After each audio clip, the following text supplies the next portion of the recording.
Welcome in to a Thursday, Holy Thursday edition. Maundy Thursday. Oh, that's right. What does it mean? We don't know. Edition. I think it's the same thing. It means you eat a ton of meat because that's what we're doing today. We got pork chops and bacon rice on the menu from our friends over at Iverstein's.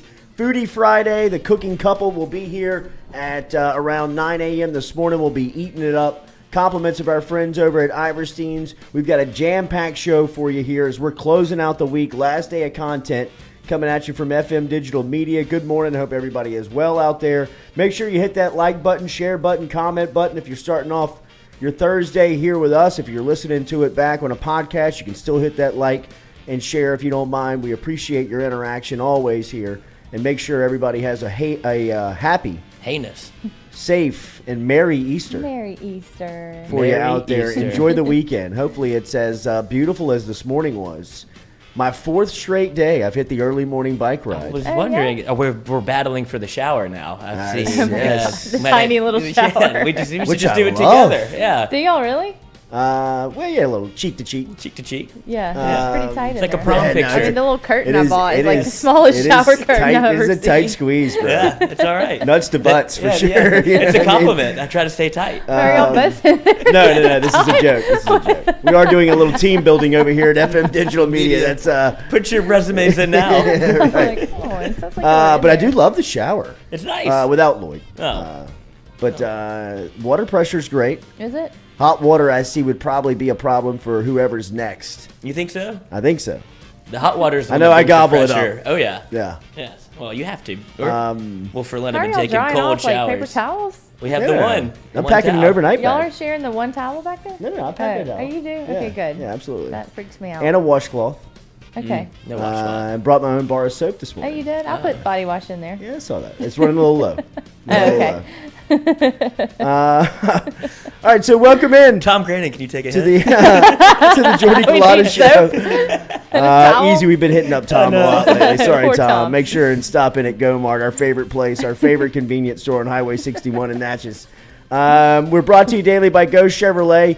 Big day here. Doug Thompson's going to stop in studio 8 a.m. as the Duggar's going to swing in at 8 o'clock. Give us a little primer for this LSU Arkansas series. About to find out how for real Jay Johnson's first-year group is by traveling up to Fayetteville. We'll see, man. This will be the test. This is going to be a true test. They have played tremendous on the road. Can they carry that into Arkansas this weekend? It would be it'd be pretty cool if they can go take 2 or 3 from Arkansas and come back and see where this season could go. We'll talk to Doug about it coming up here at 8 a.m. this morning. Marie Ferdinand-Harris, one of the LSU greats, women's basketball player, was a top 10 selection back in 2001 of the WNBA draft. She went on to marry Cedric Harris, who was the national champion center fielder on the 2000 LSU Baseball College World Series winning team. Ced, of course, went on to a professional career. They got married. 2 beautiful people, highly athletic, great people.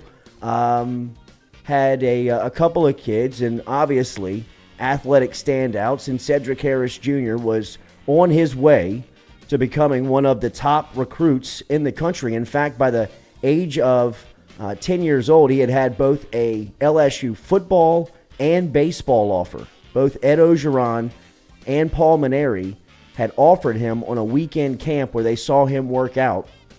And then, of course, if you don't know, Harris Jr. was tragically, he died in his hometown on a 4-wheeler accident. And there is an event coming to town in his honor that Ced Harris and Marie are looking to make an annual event. This will be the first event. We're going to give you the information with Marie coming up here at 8:30 this morning. She's going to be checking in via video at 8:30 this morning, and we'll talk to her about, obviously, the grief of this and how she has spun this into what is going to be, it looks like, a life served of remembering her son and Cedric Harris Jr. So we will talk to her coming up here at 8:30 this morning. We're looking forward to catching up with a former Tiger, and one of the greats is going to stop by here. We'll ask her thoughts on Simone Augustus, obviously getting a statue built here in Baton Rouge. 2 of the great LSU women's basketball players to come through here over the last 30 years. Nathan Velasquez will be here as we bump up our 5-minute critic a day early from Friday. As we said, we'll be off tomorrow. The crew's going to be off, so hopefully you enjoy the Holy Weekend. Stewie is here, and we'll be back with you on Monday. So take the weekend and enjoy it. The Carpool Queen is here. Lloyd is here. Stewie is here. Good morning to everybody. Hopefully, the people want a shower tour. Might have to take that cell phone back there and give them a tour. Okay. Little bathroom We can tour. do that today. A little bit. Yeah, we still need to do our cribs video. Yeah, we We do. do need to do a cribs. We do. But they can get a sneak We're peek waiting on a shower. build out.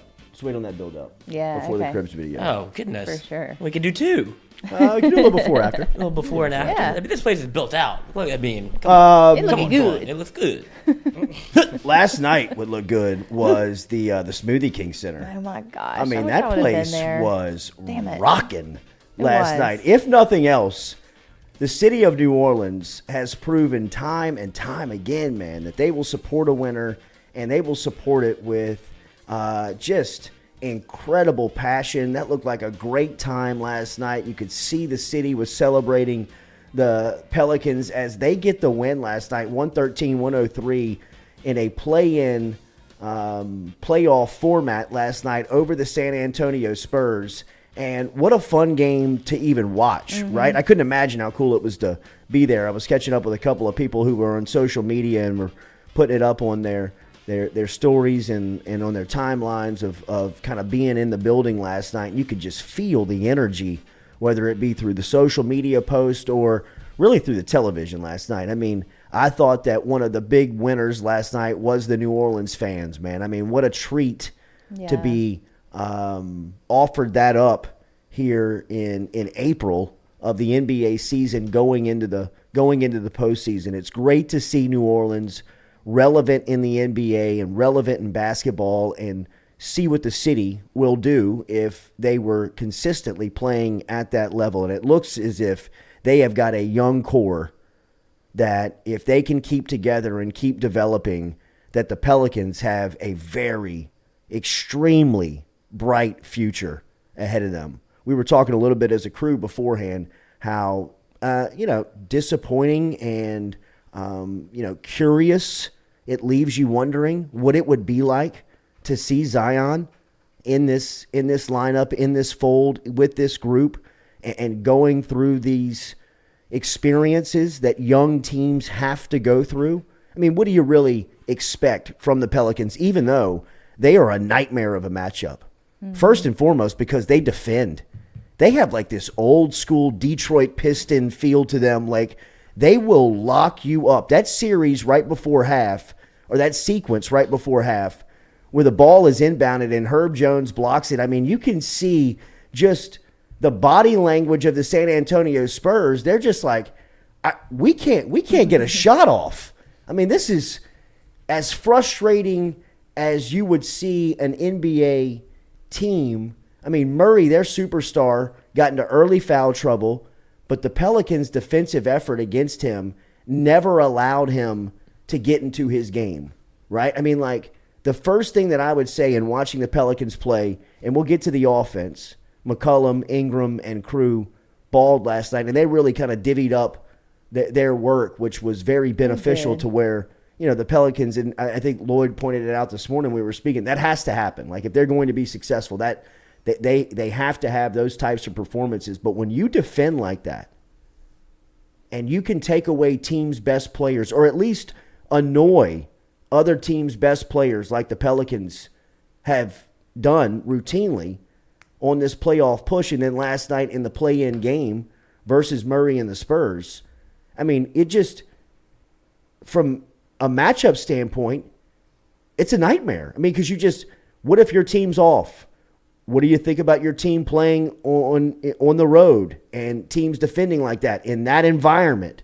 Can that take you out of your game? I mean, you could see San Antonio was kind of looking around last night, like thinking, damn, I mean, it was almost like Rocky in Russia. You know what I mean? Like, you got to give me a couple of rounds here to kind of Get my bearings. yes. Like, where am I? This place is rocking. I mean, Herb Jones is blocking shots. They're stealing. They're hitting threes. C.J. McCollum had 27 in the first half. Brandon Ingram's on SportsCenter's top 10 from a first quarter dunk. I mean, the place is just on springs last night. And I know that that's tough to recreate every single night, but with that type of youthful energy they had it on that team, they bring that.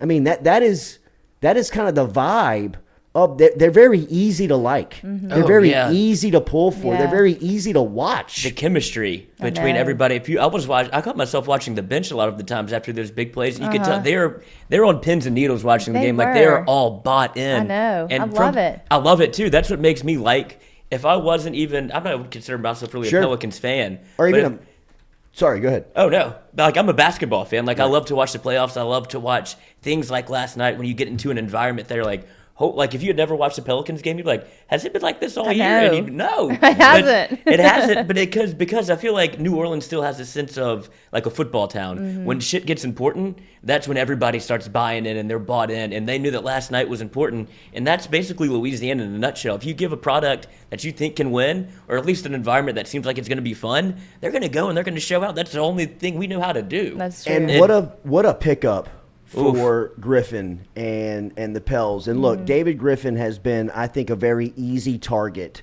to go after. And we have taken our shots in going after the Pelicans president. We don't talk NBA basketball or Pelicans a lot here, but we have questioned some of the moves that David Griffin has made up until this year.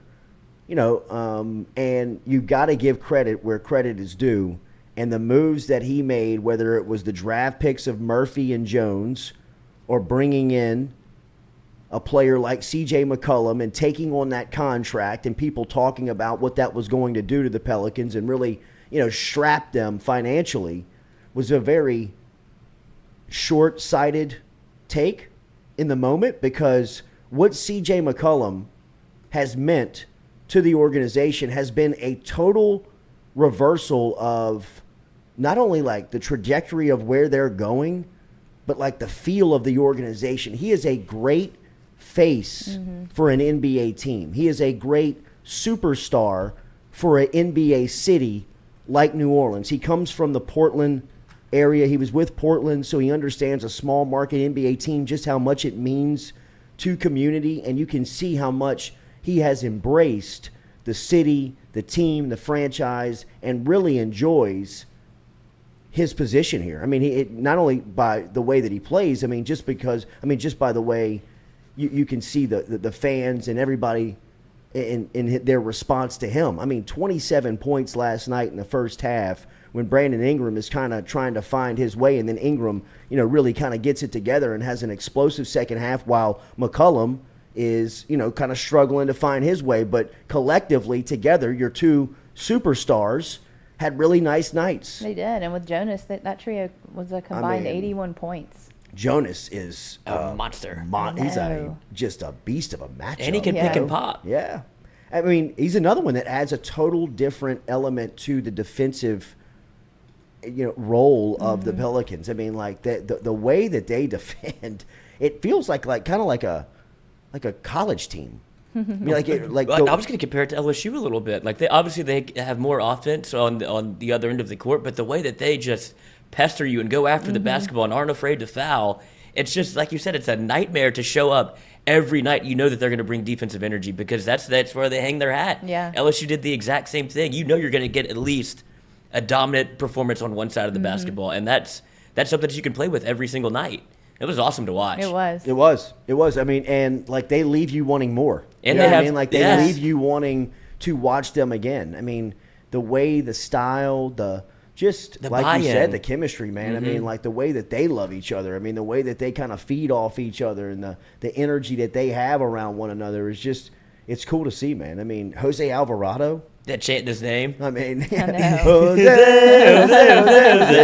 he loves it, dude. He's eating it up. Awesome. And he was making play after, in the moment awesome. when they needed him. Yeah. He steps up and he is unafraid to do whatever he's probably not supposed to do on the basketball court, but he's out there giving minutes. Yeah. And he's playing hard. He's playing well. His little backdoor steals, shooting threes. He brings that little flair. It was I was awesome. about to buy season tickets last night. Like, I mean, I looked at David and was like, I'm sick of this. They're in our backyard. All I do is bitch about not going there. I'm buying season tickets. Give me my phone.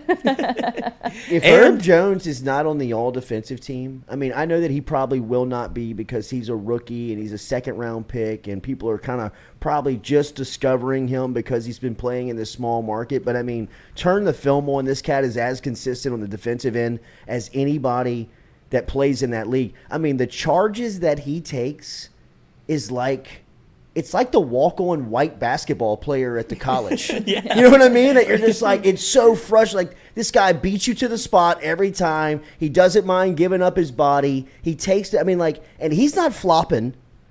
And it's legit charges. Like, that cat, like, Herb Jones gets to the spot and takes on NBA players and takes shoulders to the chest. And wants them. Yes, and, like, is there again. Gets up off the floor every time, bounces up, looking you in the eye, and you're just like, this is going to be a long night. I mean, like, that. This is going to be hell tonight. And just the activity he plays, he's so fun to watch. I mean, obviously, he's from Alabama, which, I mean, kind of puts you in a little bit of a position. Yes. You know what I mean? But in watching him play, I mean, like, embrace him, bro. Accept him. I mean, he's a New Orleanian. I mean, He's great. He's got to be one of the best second-round picks up to, I mean, I know it's just his rookie year, but I mean, like Draymond and the people that have in that vein that can automatically contribute. Mm-hmm. Where he is like an all-defensive type player in his first season. He may not get it this year. Like, he looks like a potential, like, down the line, like a defensive player of the year in the league type player. I mean, Tony Allen. just All defense, first team. Yeah. He says it all game. When I mean, the Memphis Grinders a little I mean, bit. he was The Grindhouse. remember he would talk about those games when he would like not sleep for 3 days before he'd play Kobe. Just Who, like Tony Allen? Yeah, I mean, Yeah. just Crazy.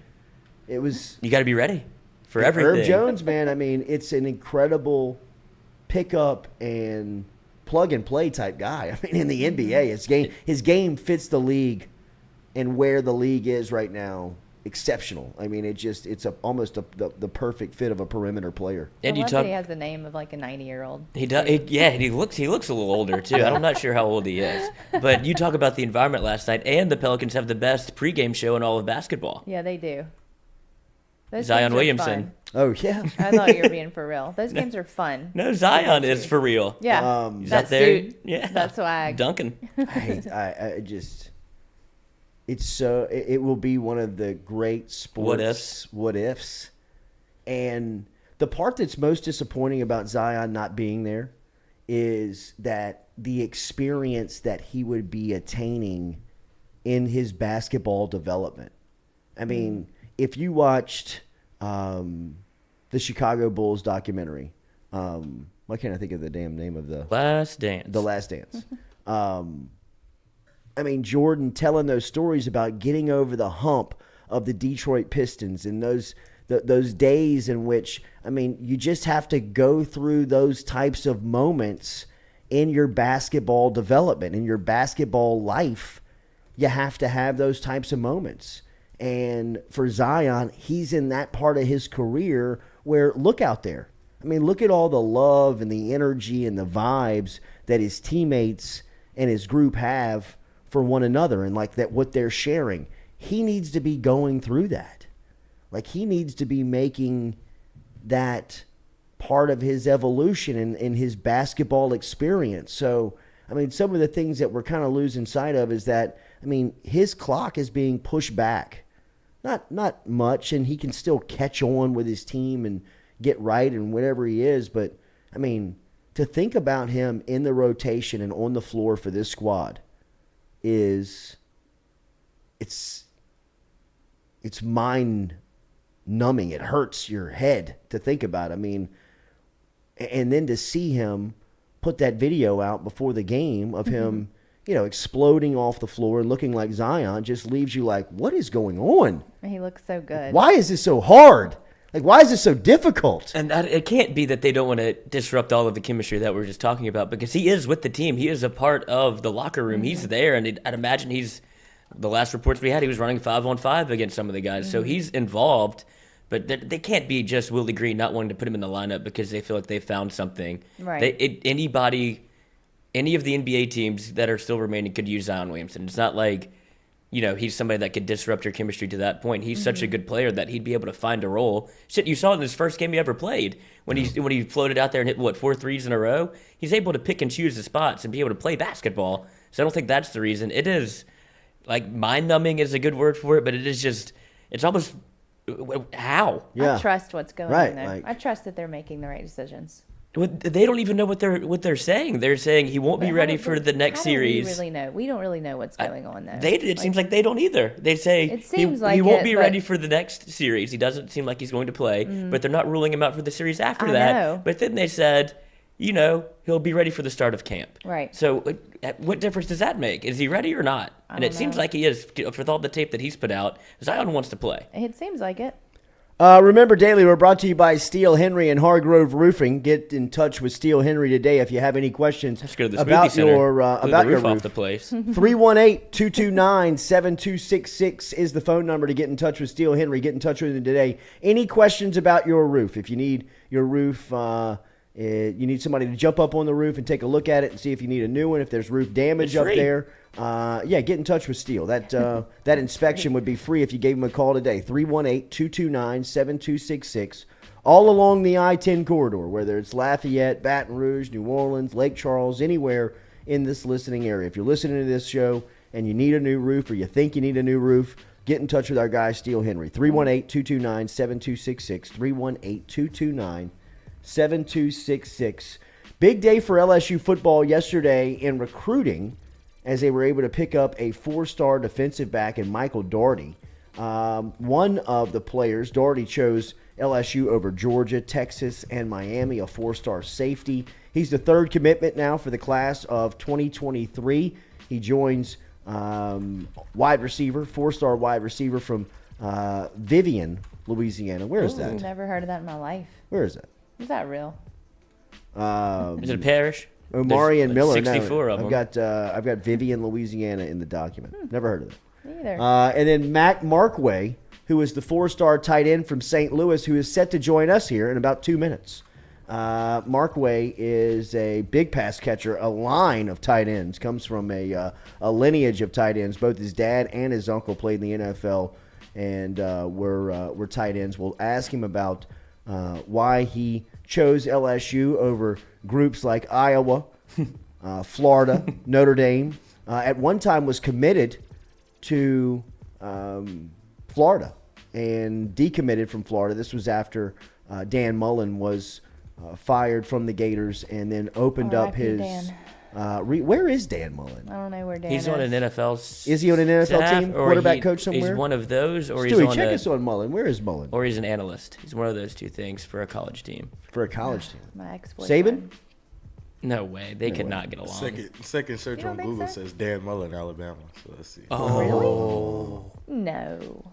Dan Mullen looks forward to Alabama challenge. Wait, no, this is him talking about Alabama. No, him playing Alabama. Stewie over there. Hold on. Look, clickbait. It's real.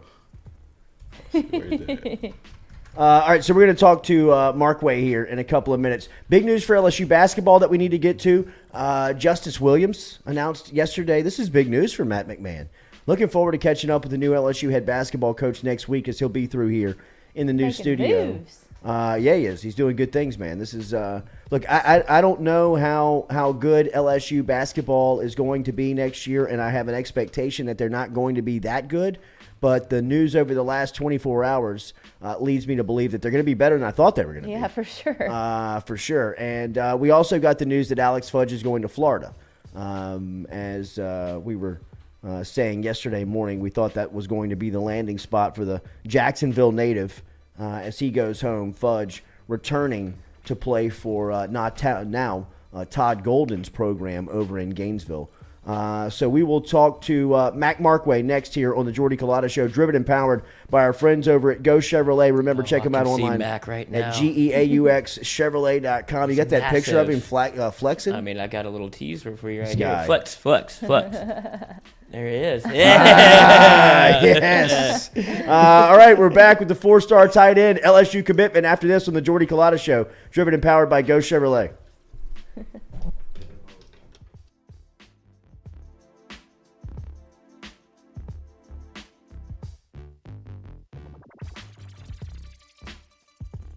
Southern Eye Centers, located at 6859 Jefferson Highway right here in Baton Rouge, has been serving your eyes for over 40 years in the capital region. They offer friendly service in a helpful environment with the highest level of personal care to manage your eye health and vision needs. If you want more information, log online to southerneyecenters.com. That is southerneyecenters.com. Stop in and check out their beautiful office located on Jefferson Highway right here in the capital city. And remember, each time you walk in there and you mention the Jordy Culotta Show, Dr. Ann Shaw and Southern Eye Centers will take 25% off of their fantastic selection of sunglasses. All you got to do is mention the Jordy Culotta Show. Check them out. southerneyecenters.com and located at 6859 Jefferson Highway.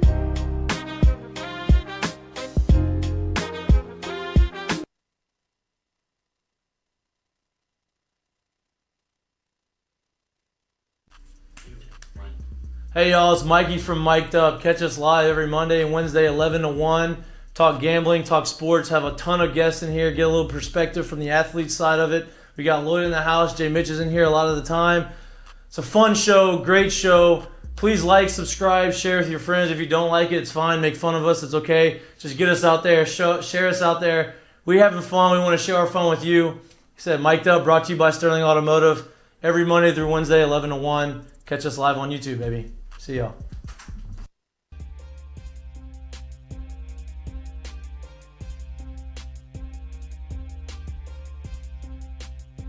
All right, welcome back here to the Jordy Culotta Show, driven and powered by Go Chevrolet. Stick around. Doug Thompson going to swing through the studio here at 8 a.m. We'll catch up on LSU baseball. Looking forward to our Foodie Friday segment coming up to close out today's show. Make sure and check out FM_food on Instagram and catch them on social media, as we will have our menu being served up from our friends over at Iverstein's today at 9 a.m. Yesterday, I was passing through lunch. I was eating lunch at Phil's Oyster Bar over at our friend's place, at Anthony Piazza's place, and a couple of LSU football coaches came through there and were eating in the back and was having a conversation with a couple of them and was talking about their recruiting class.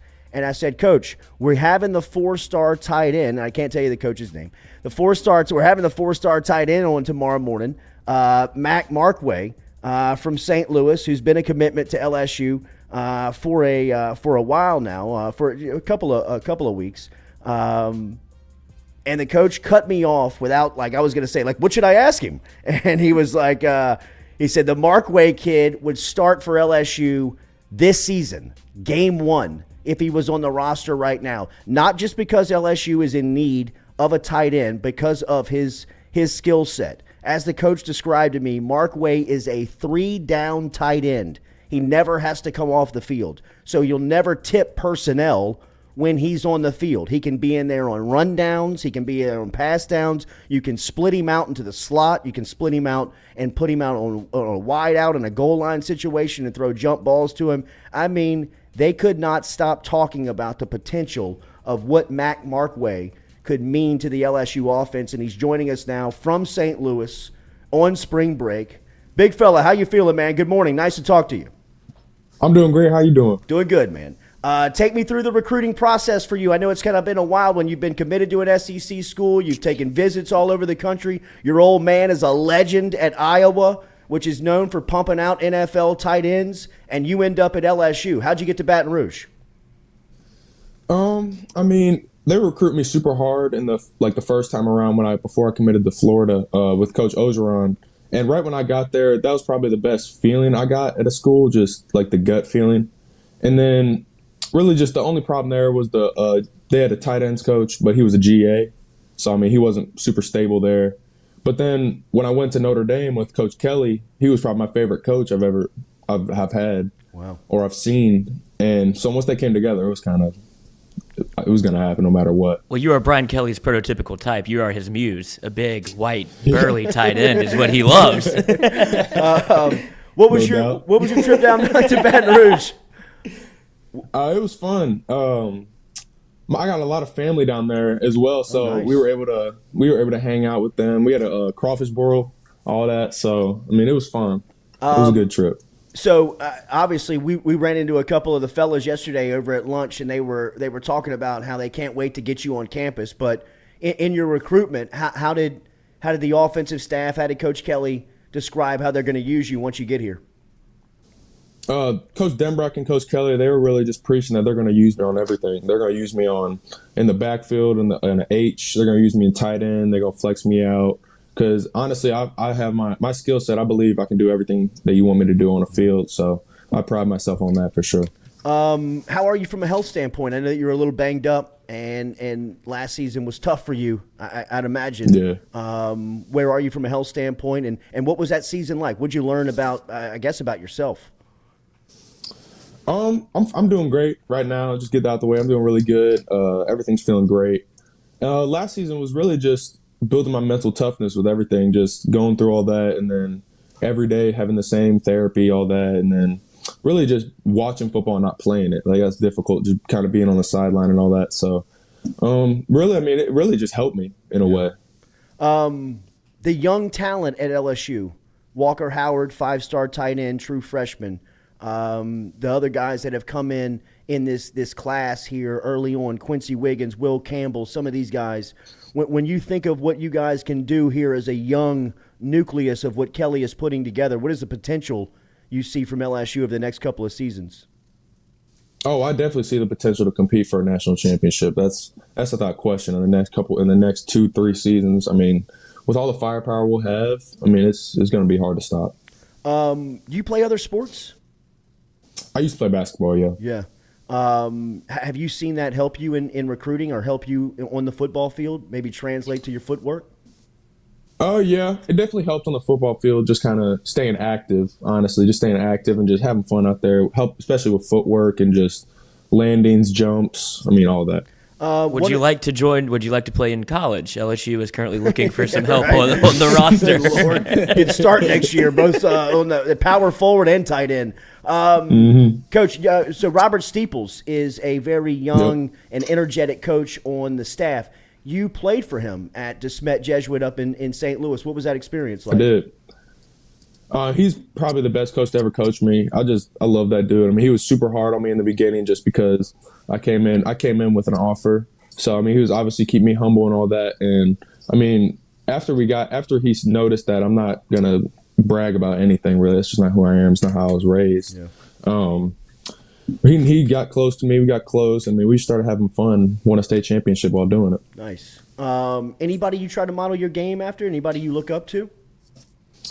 I try to model my game after, like, Mark Andrews or Jason Witten. Those are probably the main people I model my game after. Hell of a lineage you come from, right? Your old man was a standout at Iowa. Your uncle, I believe, was a standout tight end in the NFL. Is that pressure for you? I know, and the number 84 is big in your family. Oh, yeah. I don't know how that happened, how everyone got 84 in college, but it's only jersey honestly, that fit. I mean, yeah, I guess so, too. I guess. But, yeah, they don't put any pressure on me at all, which I love. I mean, they just kind of say, go out there, do your thing. I mean, they know I'm good. They know they were good. So, I mean, it's kind of, if there's a boy in the family, they're going to play tight end. That's just happened. That's happened over the years. What was their reaction of you going to the SEC? Because, I mean, I think there was a lot of people around you that thought you were going to go to Iowa, right? Mm-hmm. A lot of people. Yeah. My dad, he was perfectly fine with either one of them, Iowa or LSU. Those are probably my top two. He was just saying they're both great places. You're both going to play great there. And also, I had to even it out with the SEC because my cousin played at South Carolina and my uncle and my dad played in the Big Ten. Right. Well, 2-1 now to the good guys. Mm-hmm. Oh, yeah. So what's the schedule like for you in recruiting now that this is shut? What has the process been like? Are you glad now that it's kind of over? I am. It's definitely stressful. It's a blessing, without a doubt. Yeah. But it's definitely stressful going through answering every call and just kind of doing all the little things. You still getting hit up? No, it's shut down. Nice. Nice. So what's the plans for the senior season? You taking an official to LSU? I am. I'm taking an official. I don't know the exact date, but sometime in June. Then we're going to try to get down there for a game, probably multiple games, and then probably some practices. Mac, the picture that we were always floating around when you committed was that one of you flexing, where people were like looking for a birth certificate on you, making sure. I mean, like nobody was believing that you were a high schooler. What has been kind of the physical aspect of your regimen, kind of to get you ready? Because by all accounts, all the recruiting services, all the scouting reports say physically this guy is ready for the SEC today. Mm-hmm. That just really goes to my trainer. down at Athletes Unlimited. I train my cousin. He's in the NFL right now, so I'm doing all the NFL workouts. It's really just been consistency, just staying on top of working out, staying on top of everything. What an animal. Really just, animal. Oh, yeah.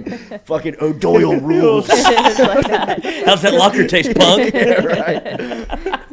I'm eating your lunch today. 2 lunches. Yeah, right. Tell your mom what's Dude, up. this is awesome, man. So would you be an early enrollee? I will. I'm graduating early. Nice. All right, bro. Go kick ass during your senior season. We'll catch up again. Thank you for the time, man. Yes, sir. Got Thank you. You got it, man. There Go he Tigers. is. Mac Markway. Wow. God would start telling you, man. There was 3 coaches that were in the back room at Phil's yesterday, and I told him that I was having Markway on, and one of them was like going to take a bite, was like dropped his fork. It was like, Mac would start for us against Florida State. You make sure and let him know that. I was like, yes, sir. Can you early enrollee? I mean, just, dude, is a stud. That picture though. Is that awesome? Is that awesome? I wanted to ask him about the picture in his room, the most generic background of all know, time. that There's, was. must have been his mother, like, oh, he likes I know. football here. I know it was. I was thinking that too. With the fan Midwestern. going. Yeah, just big one. Yeah, This right. is football. That conversation overcomplicate brought to it. you by our friends over at RMB Builders. Shout out to Rhett Bourgeois and the crew at rmb-builders.com. Look at this. What is that? rmb-builders.com. It is. It kind of looks like an Under Armour. It's Yeah. Pottery Barn Teen. Yeah. Like wall art. 100%, It's yeah. totally what it There is. is an action shot though. You can see on the other Other wall. wall. Yeah, I do see Interesting that. room. Is that a It is. stealth? Is that a he's stealth got above the he set? looks up above and goes to bed at night. That is that's tight. Are we sure that It's like a cabin. looks like he's been kidnapped? I know, it kind of does. This is what an 18-year-old boy room looks like. Blink twice if you need to send somebody, Mac. Oh, goodness. Remember our friends He's over like, at screw y'all. RMB. You still watch it. I thought I liked those My guys. room. dude. rmb-builders.com. You need a custom design home. If you need a brand new home, get in touch with them today. rmb-builders.com. Our friends over at RMB. Rhett Bourgeois and the crew. All right, we'll be back with more of the Jordy Culotta Show, driven and powered by Go Chevrolet.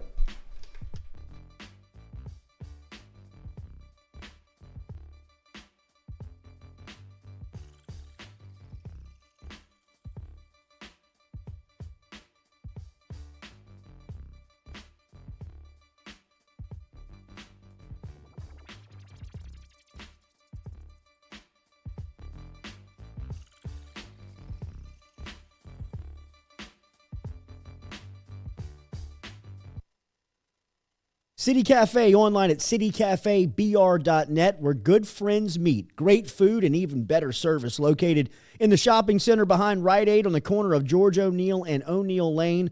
They cater for parties, big and small. Sundays, they serve a fantastic brunch that starts at 10 a.m. They have daily lunch specials. And remember, you can look at everything online at citycafebr.net. We'll give a shout-out to Squeaky Miranda, Cody Miranda, Dirk and the crew, everybody over at City Cafe for their support here at the Jordy Culotta Show. Online, citycafebr.net. All right, personal testimony from my trip over to Johnson and Spillers. Shout-out to my friend Dr. Chad Spillers for taking care of me, man. I had to have my front tooth, a tooth implanted on my front tooth, and it was a hell of an ordeal, but Dr. Spillers and the crew from Johnson and Spillers made it as easy and seamless as possible to work with and have taken the final product, and it is absolutely beautiful. Learn more online at johnsonspillers.com. Whether you're looking for Botox or you need help in any type of dentistry, whether it is dentures, night guards, if you're looking for Invisalign, if you're interested in implant dentistry like I got, you can get in touch with Johnson Spillers. Online, johnsonspillers.com. 2 locations, one in Gonzales, one in Baton Rouge. Easiest way to get them, online at johnsonspillers.com. Red Stick Sports, a local staple in Baton Rouge to all sports fans, was founded back in 1981 and has remained a family business for over 40 years. Today, they still have the great selection on the floor, but they're also a leader in custom apparel for businesses, sports teams, and other groups. Take it from us, everybody over here at FM Digital Media. They help us out with all of our apparel. Let them help you out today. Go ask for Cody over at Red Stick Sports. Check them out online at redsticksports.biz. Southern Eye Centers, where their passion is caring for eyes. It's what they do. They've been doing it for 40 years. They've been offering the Capital Region a friendly, helpful environment with the highest level of personal care to manage your eye health and vision needs. Stop in and see their brand new office on Jefferson Highway today, where you can find them at 6859 Jefferson Highway. They also are the Daily Poll sponsor on the Culotta Show. And remember, if you go into Southern Eye Center of Baton Rouge and you mention the Jordy Culotta Show, you will receive 25% off of their fantastic sunglasses selection over at Southern Eye Center. Check out Dr. Ann Shaw and Southern Eye Center, the Daily Poll sponsor of the Jordy Culotta Show.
Welcome back here to the Jordy Culotta Show, driven and powered by Ghost Chevrolet. Mac Markway, what a beast. What a stud. Great What interview. an animal. I know. I appreciate him for stopping in here on this Thursday, waking up early with us during his spring break. Looked like he's heading to the gym anyway.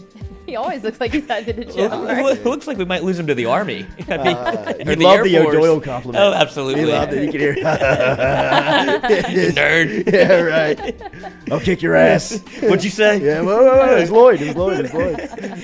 I'm good about getting those people on my side. But his family is probably like that. His No dad doubt. played tight end, No brothers doubt. in Yeah. the SEC. Like, I mean, you heard here it. come the He's like, if you're a Markways. guy in my family, you're playing tight end. That's awesome. That was Could you imagine the one that doesn't? Yeah, get your hand in the dirt. I think I'm going to be a DB. The hell you are. Go across the street with that. Right. Matt, kick his ass. Kick his ass. You're going to have to tell your brother. Yes, sir. The Dougie. stealth bomber on the... On the top of the Dougie roof. here? Yeah, he just walked in. Wow, Dougie ahead of schedule. My guy. Good Lord. Look at him. Looking great. Slim and trim for the spring season. No, you did. Wow, Dougie. Looking great. We'll be ready to go. You know what? We will. Let's talk some LSU baseball with Doug Thompson. You know what, Dougie? Just come on in here. Yeah, no big deal. Great to see you, buddy. You remember Katie? Absolutely. Lloyd, Stewie over here in the production room. What's up, boys? How we Doug doing today? Thompson, former LSU baseball legend, now a part of the LA. Yeah, you don't need it, but you don't have to have it. No Either phone way. calls. Either way. Yeah, play the part. I got Play the part. nervous. A guest was like when you said a guest was coming in. I still get nervous about the video call, and I was like, oh wait, he's just here. This is easy. Dougie, get up on that microphone. Don't be scared of it. Sure. Now a part of the LSU Sports Radio Network, one of the great youth and little league coaches in our area. And it is good to see him in studio. Doug Thompson with us. Dougie, how are you? Good morning. Good, man. Good to see the new place. Thank you. The last time was the blindfold bit, and Wow. Forgot we did that. No more of that. like the third show ever, I think, something like Goodness that. gracious. That I was can't awesome. believe Oh, that this we is got good. I people like to do that. the Papa Earls. Thank you. That's good stuff. Your neighbor. Yeah, absolutely. Doug, I say that LSU will learn a lot about themselves on this trip here that they're about to take to Fayetteville. They played tremendous on the road this season. What do you think of the team? What do you think of the team that is traveling to Arkansas? Where do you think they are? They are mentally right now. Well, likely in the best place they've been all year. I mean, you go on the road in the SEC and sweep. That's usually unheard of, right? And they did that at Mississippi State, which regardless of where Mississippi State is right now, that's a tough place to play and win. So, going into Arkansas, you look at the two teams, they're pretty similar. Arkansas's ERA is right there around 3.5. I think that their strength is going to be their starting pitching, which has been one of the things that have been a little shaky for LSU. I shouldn't say shaky, maybe just really not solidified yet, it seems. But LSU could swing the bats with anybody in the country, right? They've got to get through these three starting pitchers, though, which if you look at Arkansas stats, they've started 8 games. They're the only 3 guys that have started 8 games. So they have a legit weekend rotation, and they've got some guys with some experience out there at this point. What have you made of LSU's pitching staff? Well, I like where it's gone recently with Hilliard on that weekend rotation. I always thought that he should be part of that because of the innings pitched, right? It's just so hard to replace that. And then you've got I like the freshman 1-2 there on Sundays that he's been going with Dutton and Grant Taylor. I think they're both very capable of winning in this league. And, the more you feed them now, the more valuable they'll become later. So I do like that. And then Blake Money, I feel like he's durable enough to go out there and get you 5 innings, fight into the 5th or 6th inning. He's not shown that he can get past that just yet. But to me, that's one of the checklist items for a weekend starter, the ability to go somewhat deep into the game. From a pitching standpoint, the most impressive part to just kind of somebody who was a novice about them going in was the options, the number, and they continue to find guys. I mean, even like as recent as last weekend, they were still finding arms, right? Well, how about last week on Tuesday night? The last 2 guys to throw were Jacob Hasty and Michael Fowler. Wow. Hasty touched 94 miles an hour from the left side, and Michael Fowler, the inning before that, was 92, 93 miles an hour, and I believe he punched out the side. But how about where those 2 guys haven't even pitched yet? That was their first appearances of the season. So there is a lot of depth. I was concerned and am concerned with the ability for some of them to throw a fastball or a breaking pitch for a strike. We've got some incredible fastballs on this team, some of the best that I can remember on one staff. When you talk about, of course, Raiselman, but then, the big guy.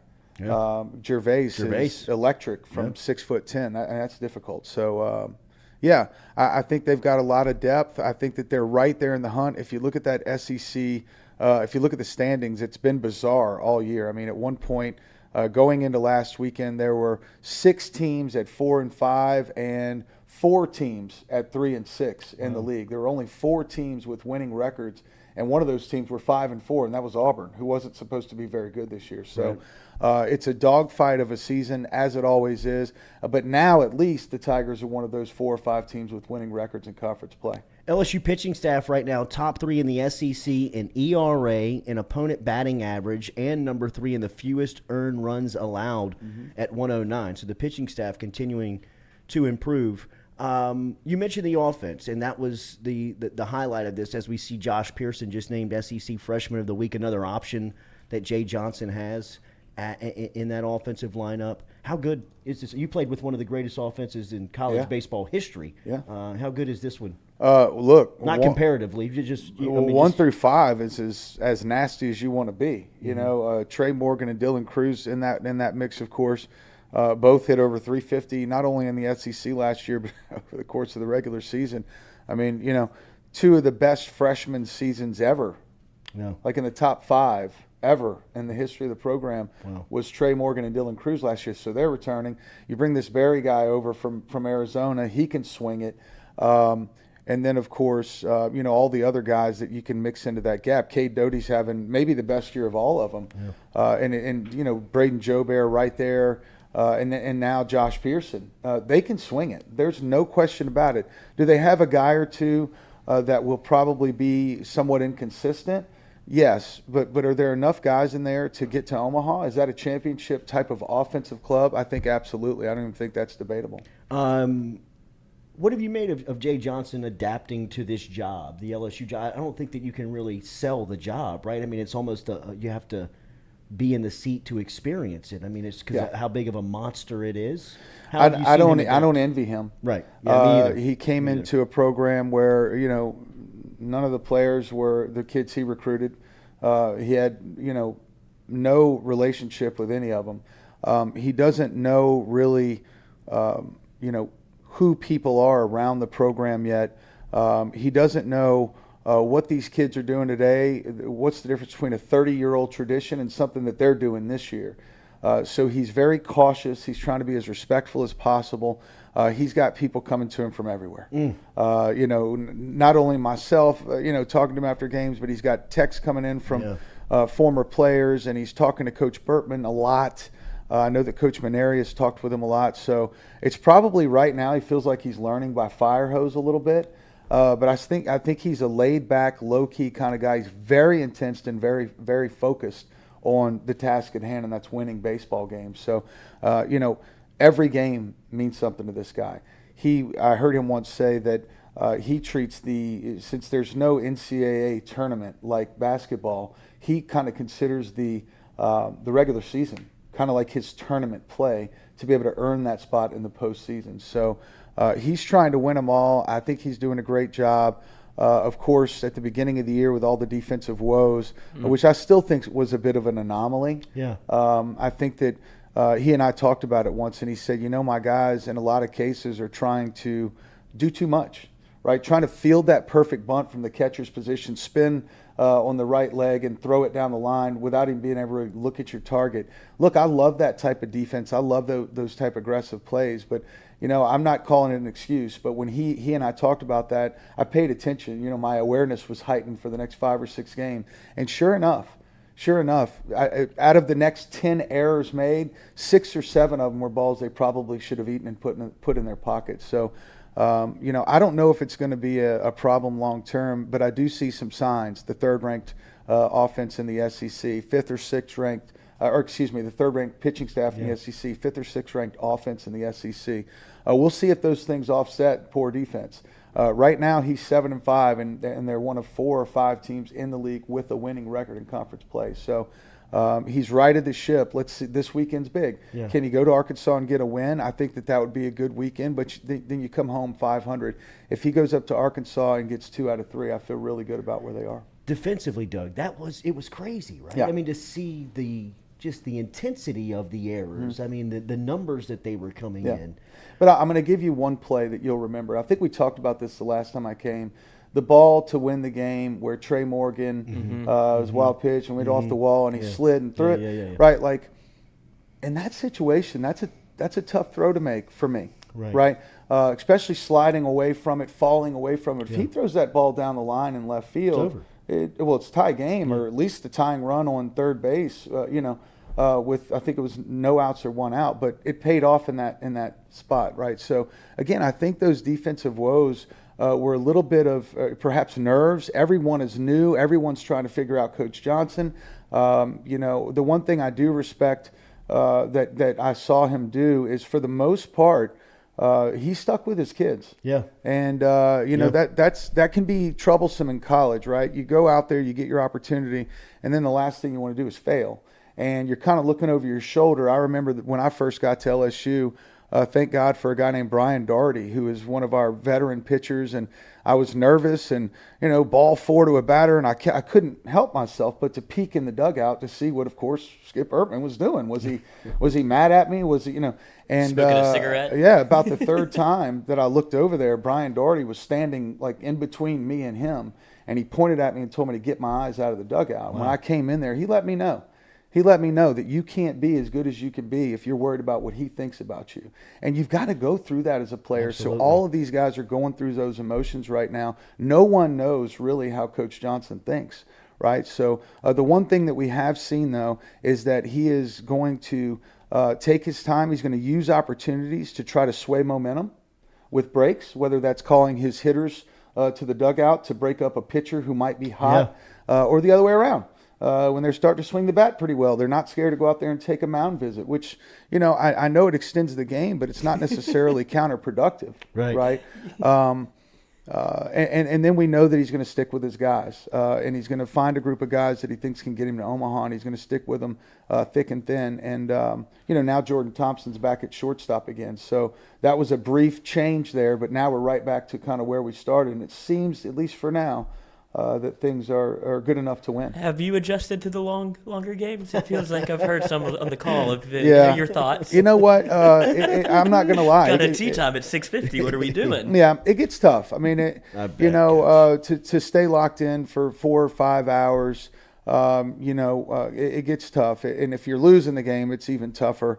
But I've got a great group of people we work with. When it's Chris and I or Buzzy and I together, or any of the guys that fill in there, Patrick, yeah. I mean, we all, at this point, it's been 7 or 8 years, and we have fun. I mean, look, it's tough to stay locked in, but it's still, we try to keep each other motivated in between innings with some laughter, and we try to keep it moving a little bit. So I'm not complaining. Look, my kids come up there with me about 80% of the time. That's cool. And they run around, and now they're not running around as much. Now they're actually locked in, talking to me about the game on the way home, which was kind of the whole point for me to begin with. So it's a great opportunity, and one that my family certainly enjoys, and even the long ones. Sometimes you have some long ones, right? Sometimes there's some bad days, but a lot of times it's 3 hours and 20 minutes, and we're out of there. So it's really not that bad. Coach, I've been there. I produced that LSU baseball game that went to like 18 innings 2 years ago. Oh, just my had goodness. to sleep in the studio. I had to do traffic in the morning, so it went to about like 3 in the morning. Traffic at 4. I was like, I'm just gonna tuck her out. Was here. that the SEC? Was that the SEC tournament? Where was that game? I think it was at Alex Box, so it wasn't. I think it was just a regular season game, but it went 16, 17 innings, and it was like we're out of commercials to play. We're just kind of sitting here waiting. It was brought a long Hawthorne out one. of retirement. Good on that Lord, one. no, but it was more of a compliment to you the way that I like that y'all make it light because you gotta keep everybody it human, had noted. It's the elephant in the room. It's like we're gonna take a mound visit. He's gonna go talk to him again. Like it's his style, and he said to prepare for it before the year. But it's just funny to see it come to fruition. Like these things used to be kind of moving, but this is us getting used to Jay Johnson style. But I like the levity that you bring to it. Well, listen, I mean, everybody sees that the game is at 3 hours and 4 and hours. we're in the fourth inning. In the fourth or fifth. So it's not like it's something you're trying to hide or not talk about, right? So it's just something you start to acknowledge late in the game when it does look like it's going to be a late one. Hey, another pitching change. We'll be back, But again, it's a lot of fun, and it's even more fun when they win. Mm-hmm. And I like to see the trajectory they're on now, and I'm hopeful that they can come home and after they go to Arkansas against Missouri. So you go to Arkansas, you win 2. You're really sitting pretty. But if you can actually get Missouri at the box after you come off of a good weekend at Arkansas, you're looking at perhaps taking the lead in the West. So I really like where the program is now, and I'm excited about the next couple weeks. Doug, you mentioned Cade Doty, and he's having a tremendous season, and you just went through another position change. He's moved all over the infield from second to short, third base. What have you made of his season? I think he came in with a lot of expectation, and it does feel like right now he is as consistent and as good as anybody in the league. Well, I mean, first of all that, and I think he's improving his stock by showing how versatile he can be. Yeah. That coupled with really hitting the ball well. He's hitting for power. He's hitting for average. He's getting the big hit when he needs to. And a lot of guys, and I'll let Mikey Matuk talk more about this, but a lot of guys, if they get shuffled around defensively, can't necessarily keep the bat rolling, right? But he's stayed consistent, to your point, up at the plate and really been one of our offensive kind of cornerstones the whole year. Like, I don't really ever remember a dip for Cade Doty, whereas others have struggled a weekend or two here or there. Cade has been pretty consistent throughout the year. He's my MVP so far. How's the umpiring out on the Little League fields? Well, it's another long one. No, not at all. I've new coach Doug. Oh, that's what that was. That's right. A little older and wiser established now. in the off season or established here between weekends? No, right now. Honestly, I went to lunch with Coach Burtman. And we talked about it a little bit, and we didn't even really talk about the youth umpires. We just talked a little bit about, that the umpires are doing their best, but they're not really umpires, right? These guys have day jobs. They're They drive a school bus, or they're a butcher at the Winn-Dixie, or they're a PE teacher at the local elementary school, but they're not really umpires. So, I do have a lot of respect for them. I try to put myself in their shoes now. I always ask an umpire before these games, what number game is this for you? Because I've noticed that if it's number 6 on the day, I can't really expect the best calls to be made. But if it's only the first game, then he's still fresh. There's a chance that we get some good calls. So, no. Well, then you adjust your game plan to if an umpire's in the 6th game, like, all right, boys, we're swinging away here. I don't go up to home plate anymore for the starting lineups. I stay low key. I'm our pitching coach as far as the umpires. Sit on the ball bucket all day. Gerald Nichols. He handles the umpires. Okay. He's way calmer than me. And for me, it's just, hey, you need some water, Blue? I just try to be their buddy. It's easier to be their buddy than it is for him to be mad at you. It's impossible to win every fight. Exactly. Pick and choose. I do have a question. I do hear that Cam Thompson, Yeah. he's having a great season. Cam is working hard. I mean, he's full-time catcher. Compliment there. He loves it, and he really, you know what? If you're going to be a kid and you want to play this game or any sport, at some point when you start to get 11, 12, 13 years old, you really have to become committed to it, right? You have to become obsessed with it, meaning Dad can't have to go out to the garage and hit 50 balls off the tee with you anymore, right? Like now the point is what I'm saying about Cam is now I'm starting to hear that bat ring a lot more. This morning at 6:15, wow. I hear that bat ring throughout the house, and I'm not out there with him. And that says a lot for anybody, right, that they're going out there. And that's all I care about with my kids is that they work hard and really focus on one thing at a time and try to be the best they can at it. Absolutely. Well, I wanted to get one more LSU in because it seems like we talked to Paul Gervais yesterday, and we talked to him about their kind of attitude on the road and their mentality, and he called them, like we've all been calling them, road dogs, and they're like, they absolutely embrace that. Is that a lot of pressure of playing at Alex Box and all these guys being new and not really, they understand the gravity of what that place means, and it's almost easier to get out on the road, or is it just all new team and, hey, we went on the road? Well, I think there comes a moment in every season for a team to make a decision, right? Every team's going to struggle at some point in the season. I think this team might have just gone through that. So, no, the answer is no. It's not easier to play on the road than it is at Alec Box, right? There's an electricity and an energy available at Alec Box that's like no other place in the world. I mean, if you use it, you can run on that field and feel like you're floating in the clouds for 3 or 4 innings. Like I've done it. I've pitched 8 innings at the Box, and it was on sheer adrenaline and emotion and feeding off what Alec Box will give you. So, no, it is not easier as an LSU Tiger to play on the road, but it is not easier as an LSU player to play at home than it is for other teams to play at home. And that's because of guys that just walked in here, Mikey Matuk, Eddie Furness, Todd Walker, Blair Barbier, Brandon Larson, and many, many others that have built a program now to where when people come to Alec Box, if you're Nichols or you're McNeese or even Arkansas, they want a piece of LSU. Yeah. I look at this every weekend. I watch our dugout and I look in their dugout with my binoculars, and these guys are fired up. They're going to give you your absolute best every night at the Box. And that was one thing I was a little concerned with this team, right? I was watching them before the game, and there's a lot of, looking at the camera, and there's, on the Jumbotron, there's a lot of that silliness going where, there's this energy available, much like a UFC fight, right? Like, you're not going to walk into a UFC cage, I would assume, laughing, right, or giggling about something your trainer says. You're going to try to capture that moment and that energy and electricity that's available. It's there at the Box. And this team, I don't think that they have really defended the home turf as well as they could, right? Because I don't think that they're necessarily utilizing what's available. But things always change when the weather gets warm. The flag starts blowing out from the south, and the wind, that flag starts blowing towards Tiger Stadium.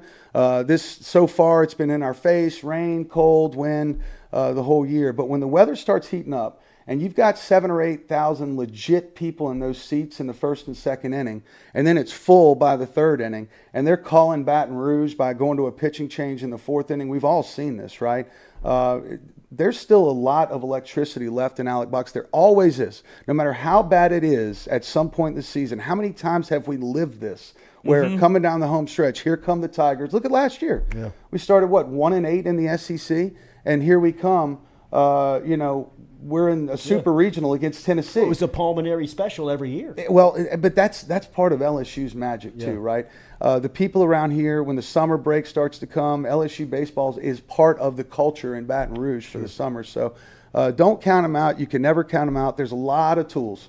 There's a lot of tools with this team, and I'm excited as ever about LSU's probability of playing in the postseason. Doug Thompson of the LSU Sports Radio Network. You can catch him alongside the call with Chris Blair on the LSU Sports Radio Network. And he's on Twitter at DT9Tigers and kind enough to be in studio with us. It's great to see you. Thank you for the information this morning, man. Always. Doug Thompson joining us. We'll be back with more of the Culotta Show. We'll talk from one former Tiger great to another. Marie Ferdinand-Harris will be by here at 8:30 this morning talking about a great event coming up with CJ, the Be Like CJ Foundation event coming up here that we'll remind you about coming up in the capital city. We also have our Foodie Friday segment coming up later on where the cooking couple will be in from FM Food talking and serving up our menu, compliments of Iverstein. So stick around. More of the Jordy Culotta Show coming at you as daily. We are presented by GoFlow IV. GEAUX FlowIV.com is where you can find them online. They take walk-ups, but they recommend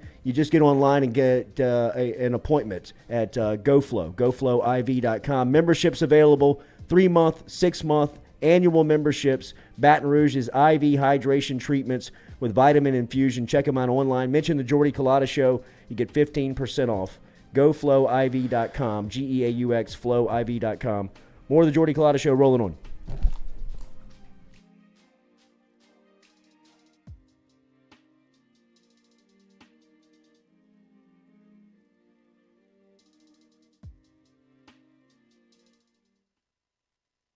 City Cafe online at citycafebr.net, where good friends meet. Great food and even better service. Located in the shopping center behind Rite Aid on the corner of George O'Neill and O'Neill Lane. They cater for parties, big and small. Sundays, they serve a fantastic brunch that starts at 10 a.m. They have daily lunch specials. And remember, you can look at everything online at citycafebr.net. We'll give a shout-out to Squeaky Miranda, Cody Miranda, Dirk and the crew, everybody over at City Cafe for their support here, the Jordy Culotta Show, online, citycafebr.net. Shout out to Tom Granning from everybody over here at FM Digital Media as he is our fuel sponsor. Whether it's fuel cards or snacks, he's keeping us going every day at FM Digital Media. If you're out on Highway 61, make sure and stop in and see him over at Go Mart. That is located in Natchez, Mississippi. It is our favorite convenience store, and it's for our guy Tom Granning, who supports us every day over here at FM Digital Media. All right, personal testimony from my trip over to Johnson and Spillers. Shout out to my friend Dr. Chad Spillers for taking care of me, man. I had to have my front tooth, a tooth implanted on my front tooth, and it was a hell of an ordeal, but Dr. Spillers and the crew from Johnson and Spillers made it as easy and seamless as possible to work with and have taken the final product, and it is absolutely beautiful. Learn more online at johnsonspillers.com. Whether you're looking for Botox or you need help in any type of dentistry, whether it is dentures, night guards, if you're looking for Invisalign, if you're interested in implant dentistry like I got, you can get in touch with Johnson Spillers. Online, johnsonspillers.com. 2 locations, one in Gonzales, one in Baton Rouge. Easiest way to get them, online at johnsonspillers.com.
Welcome back here to the Jordy Culotta Show, driven and powered by Go Chevrolet here on this Thursday as we close out the week here. Huh? Could have fooled me, Katie. Close out the week here on our FM digital media studios. We appreciate Doug Thompson. What? Doug Thompson for stopping by here. We're gonna we'll have our FM food segment. We'll have our Foodie Friday segment. Compliments of Iverstein's coming your way. Got pork chops and bacon rice being served up. Never heard of bacon Me rice. either. I guess it's like a twist on dirty rice, or it would be like. Well, I guess it's rice with bacon crumbled up in it, I'm assuming, right? Talking like fried rice, maybe? Fried rice. Is that? Eggs and rice? Egg and rice? Oh, yeah, that's like pork. That's that would, I mean, Maybe that's so. fire. Yeah, maybe so. But I think it's rice with bacon crumbled up. and butter. And butter for sure. Butter You relax. know Yeah. it's going to be cooked in butter. We Trying to get are healthy. we're a couple of minutes away from Marie Ferdinand-Harris joining us here. Former LSU women's basketball standout, was a top 10 pick in the WNBA, is going to be here. We'll talk about an event coming up in Baton Rouge, honoring her late son, CJ Harris, who tragically passed away. And we will recognize that as there will be a race, a walk route. The race walk will be a mile, just over a mile and a half around the Baton Rouge area, downtown and around campus. And we will learn more about the event coming up. It'll be Saturday, May 7th on LSU's campus on the old Front 9 Nicholson Drive extension at 9 a.m. And you still have an opportunity to register at belikecj.com, belikecj.com. And we'll talk to Marie coming up here at 8:30 this morning as she'll stop by here on the Jordy Culotta Show. Appreciate Mac Markway for stopping by. The 4-star tight end out of St. Louis was great. He was phenomenal and handed over some information and talked about his recruiting and where he stood, and now was kind enough to stop by with us. If you missed that conversation, make sure and go back and check it out here on our YouTube station. We talked about the Pelicans last night, winning the play-in game 113-103 over the San Antonio Spurs, as the New Orleans Pelicans will now face the Los Angeles Clippers on Friday night for a shot at being the number 8 seed in the playoffs. Big night for C.J. McCollum as he had 29. Brandon Ingram had 27. McCollum scored 27 of his McCollum had 27 in the first half. He ended up having 32 points overall for the game, but scored 27 of them in the first half, and Brandon Ingram had 27 for the night. All the ancillary parts were playing and producing and were effective last night, whether it was Herb Jones on the defense or Jose Alvarado on the defense. Valanciunas played big last night. It was a full effort. The atmosphere was incredible inside the Smoothie King Center. An incredible night for the New Orleans Pelicans. Did they give away red shirts, do you think? No, they Because just there put was them a on the lot of seat. red. Yeah, that's giving them away. Yeah, I mean. Yeah, that's what I mean. Like, they did that. Yeah. That was good. I mean, people wore them, though. Like, it looked good. They called it the Red Out. Yeah, out. it looked good. Well, I thought. they have some sort of their record with the city jerseys that have that little bit of red, which is probably their best looking jersey they've ever had. white. I With thought the red on the I thought side? they're the NOLA last night, the NOLA white. I Yeah, love those those. are the city edition jerseys. those are great. Yeah, Those they are have the great. red down the red side. trim looks I so love good. those. It does. Those Yeah. are great. Their warm-ups were fire too. Yeah. That's a good rebranding because those were tough uniforms to kind of make cool, and Yeah. that one little bit of trim It was made them look tough. great. But they're like 17-9 in those uniforms or something. Don't They have overthink it. Don't overthink it. Put Mm-hmm. them on. Wear them every game. Nick Saban had some powerful comments yesterday for the state of college football right now, and we've seen this over the past couple of days. Dabo Swinney came out over the weekend, and look, Dabo, we all know Dabo. Dabo loves him some Dabo. And Maybe more than anything. no, and nobody loves Dabo more than Dabo does. God Annoying. does. God, yeah, that's right. Big weekend for Dabo. Yeah, Yeah. big this is his weekend. weekend. But last weekend he was risen. speaking to ESPN and saying a lot of the similar things that Nick Saban was on the record saying yesterday to The Athletic. Nick Saban was saying AP. yesterday to the AP. Is that college football right now, in the model that it's operating, is unsustainable. Saban, in fact, told the Associated Press, I don't think what we're doing right now is a sustainable model. The concept of name, image, and likeness was for players to be able to use their name, image, and likeness to create opportunities for themselves. That's what it was. So last year on our team, our guys probably made as much money or more money than anybody in the country. But that creates a situation where you can basically buy players. You can do it in a recruiting. I mean, if that's what we want college football to be, I don't know. And you can also get players to get in the transfer portal to see if they can get more someplace else than they can get at your place. Is he panicked that somebody's going to give his people more? No, this is a threat.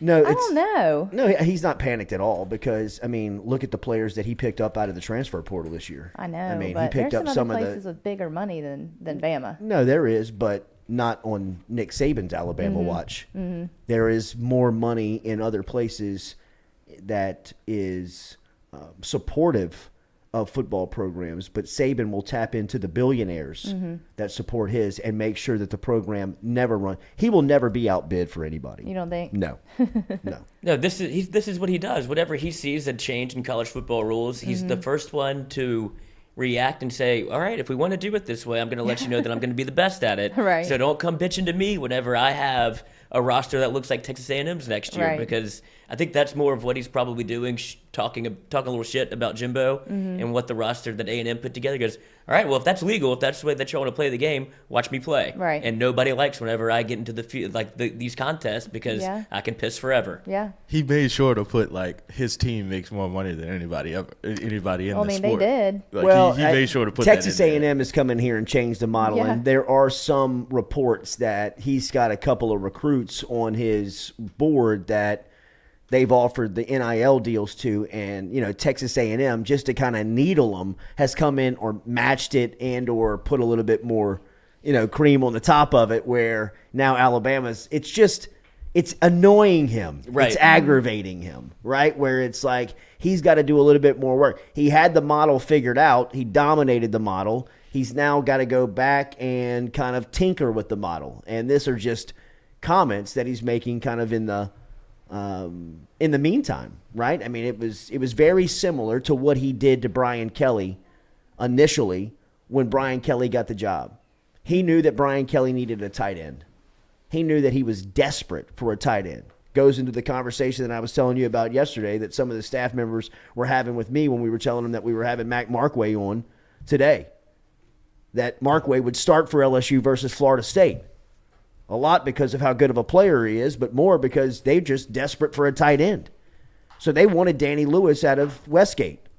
And, Kelly did everything he could to get Danny Lewis, including, jumping on stage and dancing with him. And 3 days later, Danny Lewis is in Tuscaloosa. Saban offers him $25,000 on an NIL deal. $25K. That's it. He doesn't need Danny Lewis. I'd venture to say that on that visit, 3 months prior to that, 6 months prior to that, Saban probably didn't even know who Danny Lewis was. And now he's handing him an Alabama offer just to kind of let Brian Kelly know, hey, man, welcome to the league, but everything runs through Tuscaloosa. Even your Southwest Louisiana tight end that you're desperate for, that this kid grew up with posters of LSU on his wall and called LSU his dream school in recruiting. But was it that different before NIL?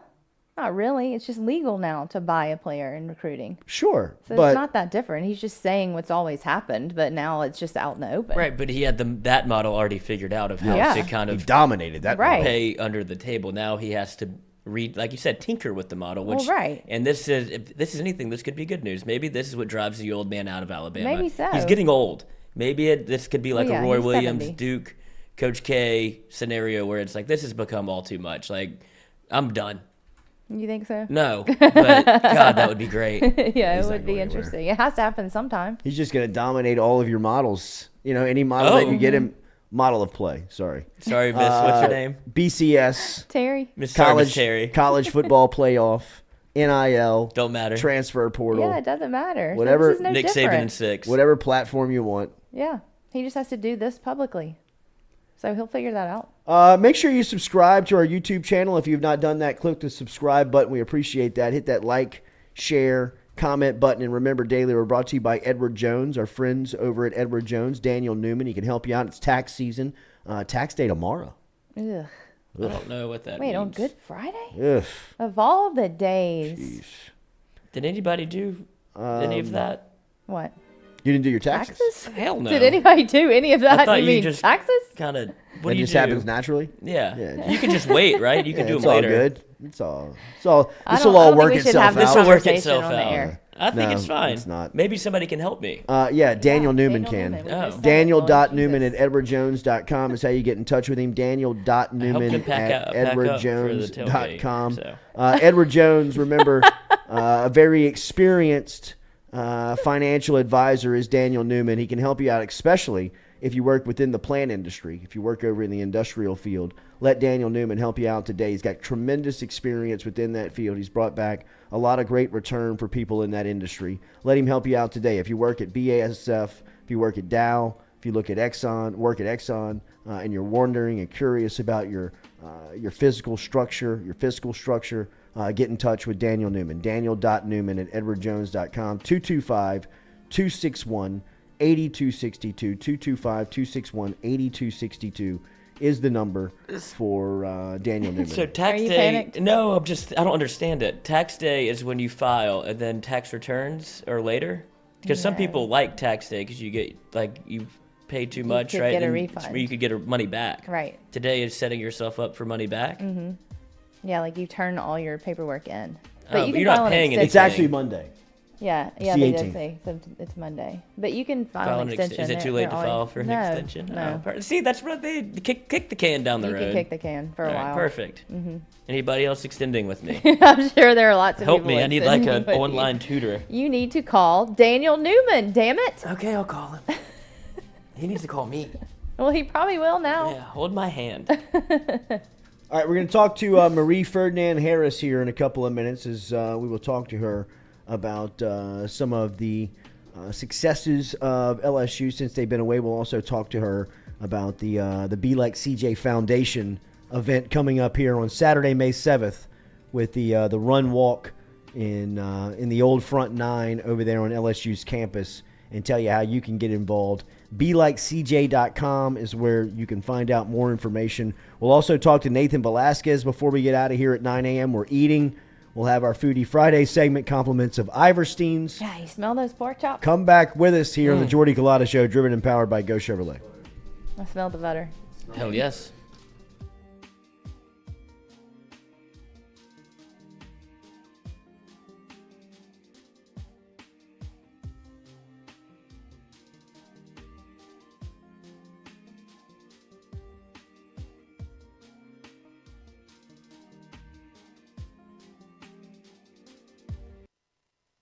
City Cafe online at citycafebr.net, where good friends meet. Great food and even better service, located in the shopping center behind Rite Aid on the corner of George O'Neill and O'Neill Lane.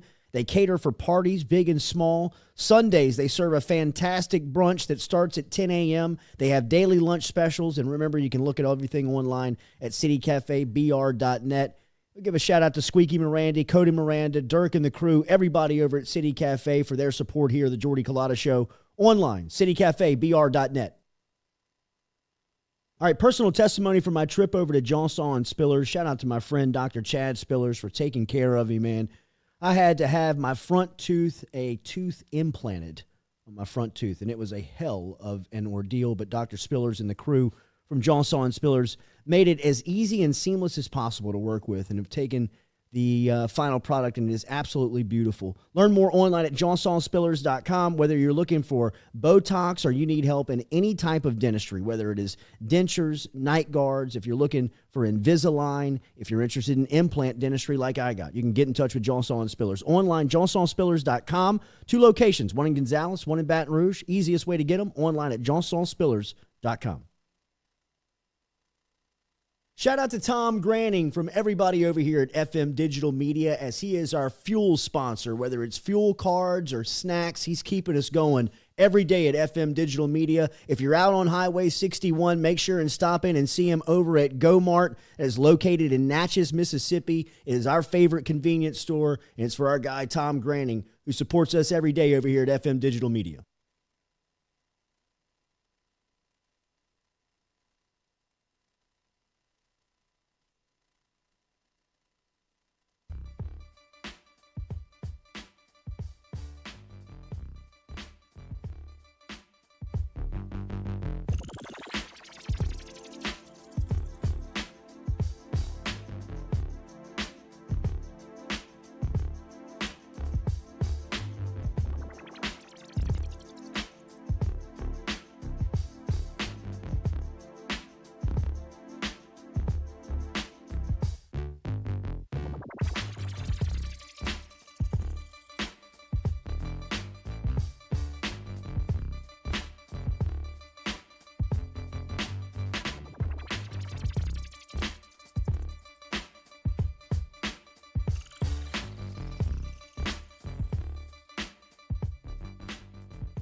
Can we hear you?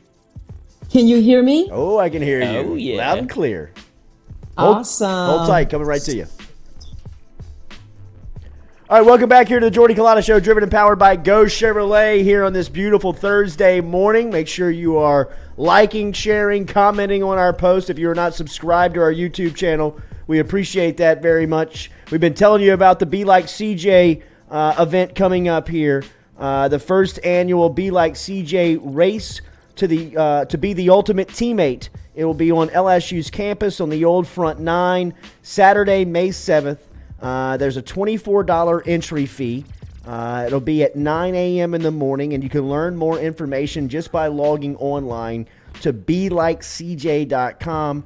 Here to help us out with some information this morning is a Tiger legend, a former Tiger great, Marie Ferdinand-Harris, who is joining us from her home this morning as we link up with her to get the latest on the Be Like CJ Foundation. Marie, good morning. How are you? Good morning. Great morning, actually. Doing well. Thank you for having me. Absolutely. Thank you for joining us. You look beautiful. Yes, sir. Thank you. So tell me about the event. We've been telling our audience about the event, and you and I will have this. We will set this interview up weekly, so we make sure that our listening group does not forget about the event coming up on May 7th. Absolutely. Tell us about the first annual run. Okay, well, this is something we have been working our tails off. We have an amazing board that we put together for the Be Like CJ Foundation, and we are super pumped for this event. It is happening May 7th at our alumni school, of course. I felt like what a great fitting way to launch things off. Then, why not at LSU? Absolutely. You were just mentioning some details about it. We've actually made it to where it's now a free event. Wow. It's, you just come on in. We've kind of took off the 24 entry fee, and we just want to fill that place with a lot of school-age children, parents. We want to make it a family atmosphere. Father, come take a walk with your sons. Mom, come walk with your daughters. And we're going to have games, a DJ, different little festivities. Maybe some Lady Tigers are going to come. Kim Mulkey says she'll make an appearance. Wow. So we're looking forward to it being a fun-filled day. BeLikeCJ.com is where you can learn all of the information at. Marie, you and Ced have to feel the love down here in Louisiana. Yes. I know when the tragedy hit, everybody was so down and could just the heartache and the pouring to you guys and just the love. You have to feel that from down here, I'd imagine. Oh, we felt it. I'm telling you, Baton Rouge showed so much love, and we can feel it all the way here in Texarkana. We have a lot of great support down there. We have a lot of our colleagues still there. A lot of my fans back when I played are all there, and we felt the love. Let me let you know. They let us know that they were with us. Yes. You mentioned Coach Mulkey, and what an incredible turnaround in year one under her leadership and direction. You were a former Tiger legend and great that played for Sue Gunner, was a top 10 pick in the WNBA draft. What's your point of view of LSU women's basketball now under the Hall of Famer? Oh, I was just there 2 months ago, I believe, for alumni weekend. And let me tell you, it was like Sue Gunner was back in the arena. She was back because the atmosphere, the energy, there was a lot of alumni that was back, and it was just, they told us the numbers. It was by far, the attendance was just the greatest this year than it's ever been. And of course, it's because of Kim Mulkey. I've gotten to learn who Kim Mulkey is off the court. And she is just as good as a coach. She's a better person. She's just very personable. You can text Coach Mulkey. She's going to respond right away. The only other person that gives me that speedy response like that is Adam Silver. Anytime I text Adam Silver, he's on it, And I'm like, oh, wow. Like Kim Mulkey, she understands the importance of relationship. She understands that she, as good as she is, she needs everyone, her alumni, the fans. She needs everyone, and she lets you know that you're important and you're a part of this. And I'm just so excited for the direction that the program is headed. And I just got news just the other day from Coach Starkey, who was my assistant when I was there. Wow. Now he's back at home. Yeah. So it's just going to go up from here. There's no stopping the Lady Tigers back to getting back to those Final Fours and chasing that championship. You mentioned Coach Starkey. I mean, an incredible hire to bring him back for Coach Mulkey. I mean, he's got so much familiarity and means so much to the women's the overall basketball program here. Many don't remember he was a men's assistant before he made the transition over to the women's bench. Wait. So Marie, what are you trading text messages with the NBA commissioner about?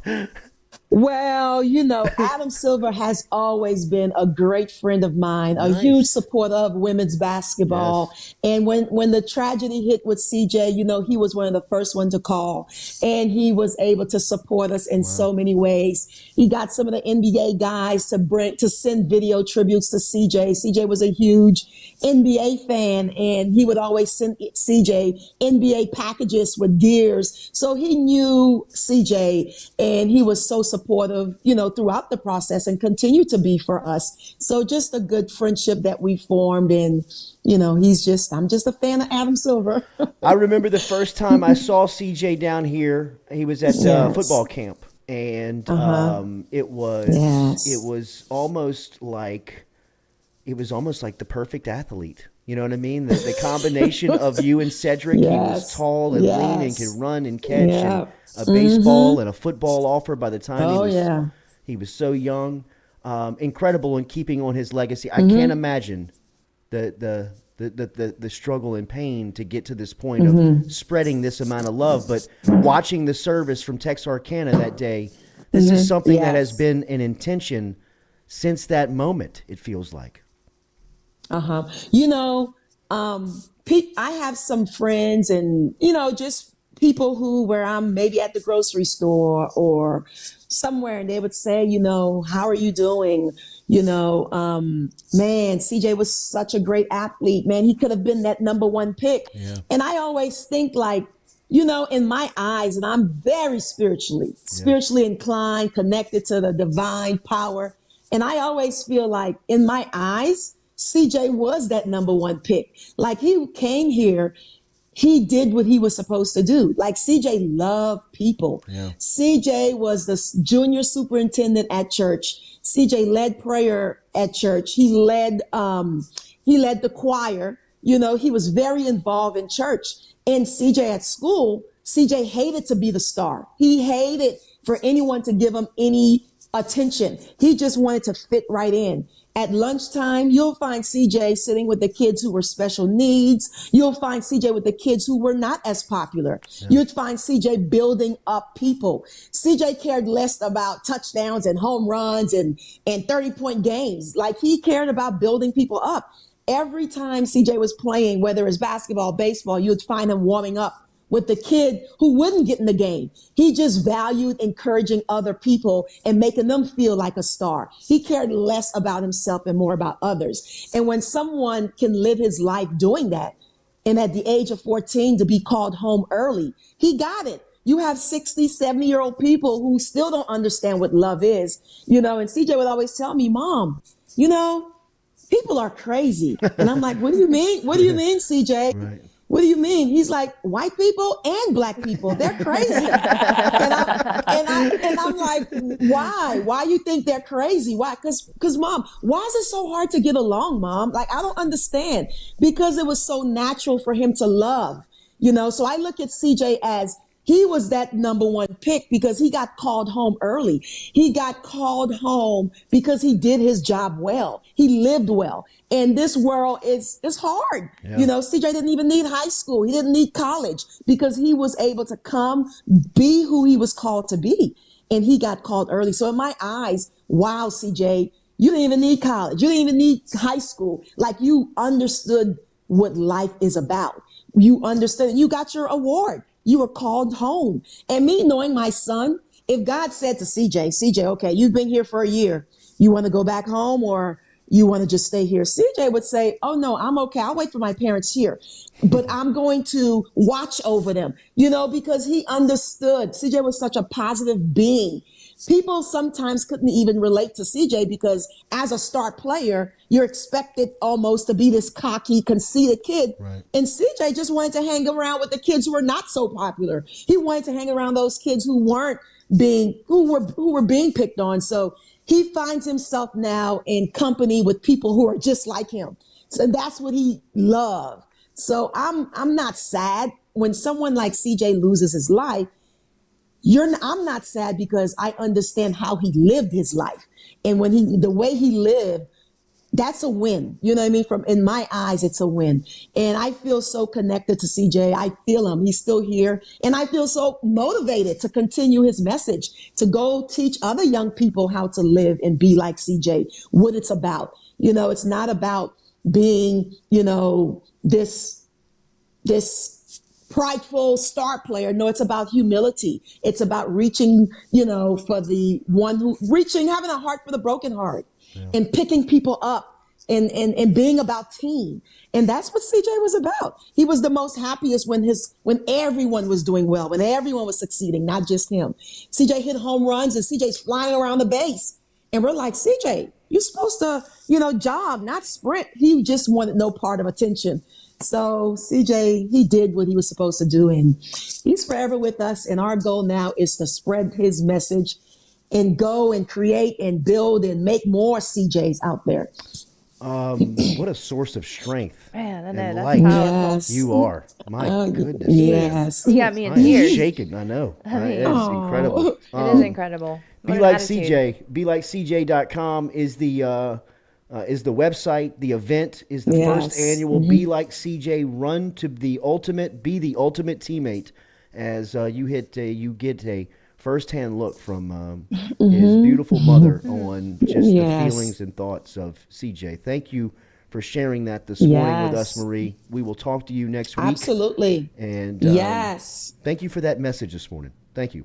Oh, you are welcome. Thanks for having me, and I'm looking forward to joining you guys again next week. Yes, ma'am. We're going to have some fun. BeLikeCJ.com as Marie Ferdinand-Harris checking in this morning. We'll be back with more of the Jordy Culotta Show, driven and powered by Go Chevrolet. Thank you.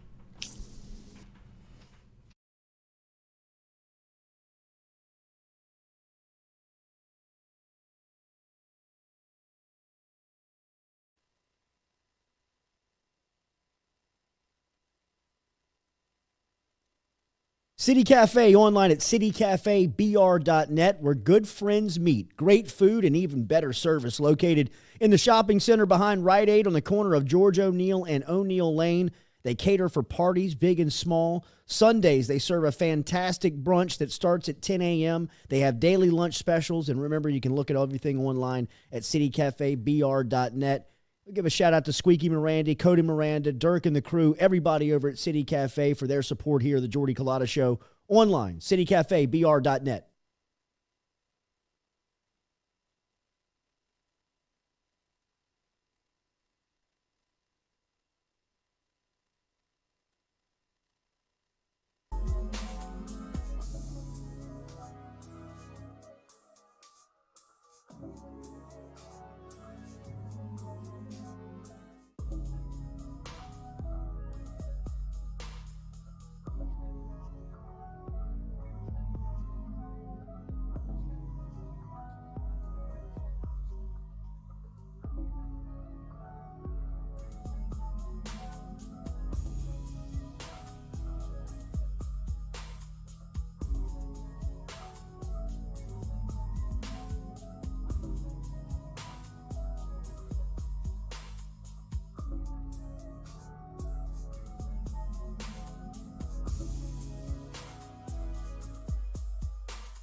All right, welcome back here to the Jordy Culotta Show, driven and powered by Go Chevrolet. Check our friends out over at Go Chevrolet. They've got Go Express Auto Sales on Florida Boulevard in Sherwood Forest, and then a brand new car lot out in LaPlace, Louisiana.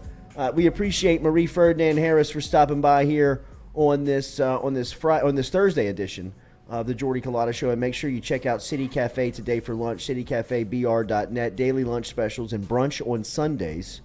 citycafebr.net, where good friends meet. Speaking of good friends, our good friend Nathan Velasquez is up in New York City as we go to the 5-Minute Critic every single week here on the Jordy Culotta Show. But with us taking tomorrow off, we bumped up our segment here to the Thursday edition of the 5-Minute Critic, and it is good to catch up with Nathan Velasquez. Nate, good morning. How are you? Happy Easter, buddy.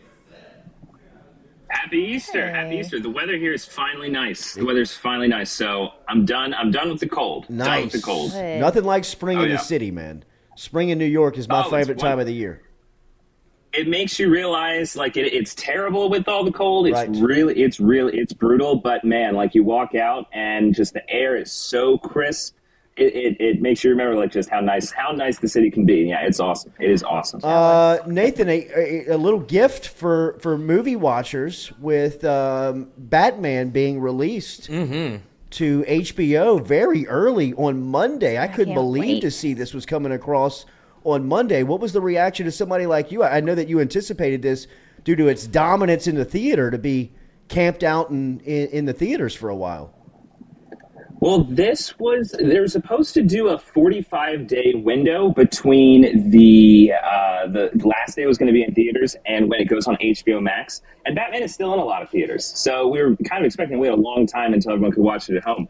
But yeah, it's coming out on Monday, which is actually tax day. That's really when tax day happens. So we all learn together. Tomorrow. Don't talk about that on air, Lloyd, that you don't know what that means. That's dangerous He already stuff. did. It's too late. I thought it would give me a reprieve. Ignorance is bliss. Ooh, with the That's IRS. right. As the iron slams in front of his face with the bars. Every accountant is I avoiding thought I you was now. doing something good for myself. I learned from Alec Baldwin. What do you want from me?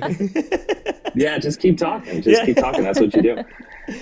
No, Batman's awesome. If you have not seen Batman, then check it out on Monday. It'll be interesting to see what the streaming numbers are. If the streaming numbers aren't good, they won't release them. If they are good, they'll be blaring the numbers from the mountaintop. I think in terms of streaming services, HBO Max is kind of leading the pack in terms of quality because they've got that HBO TV, and then they've got just Warner Brothers with things like Batman, which is awesome. If people haven't seen it, check it out. Check it out in the theater if you can. If not, watch it at home. It's an awesome movie. Nathan, we've seen things like the Oscars lose a little bit of its lore and lose a little bit of its cachet.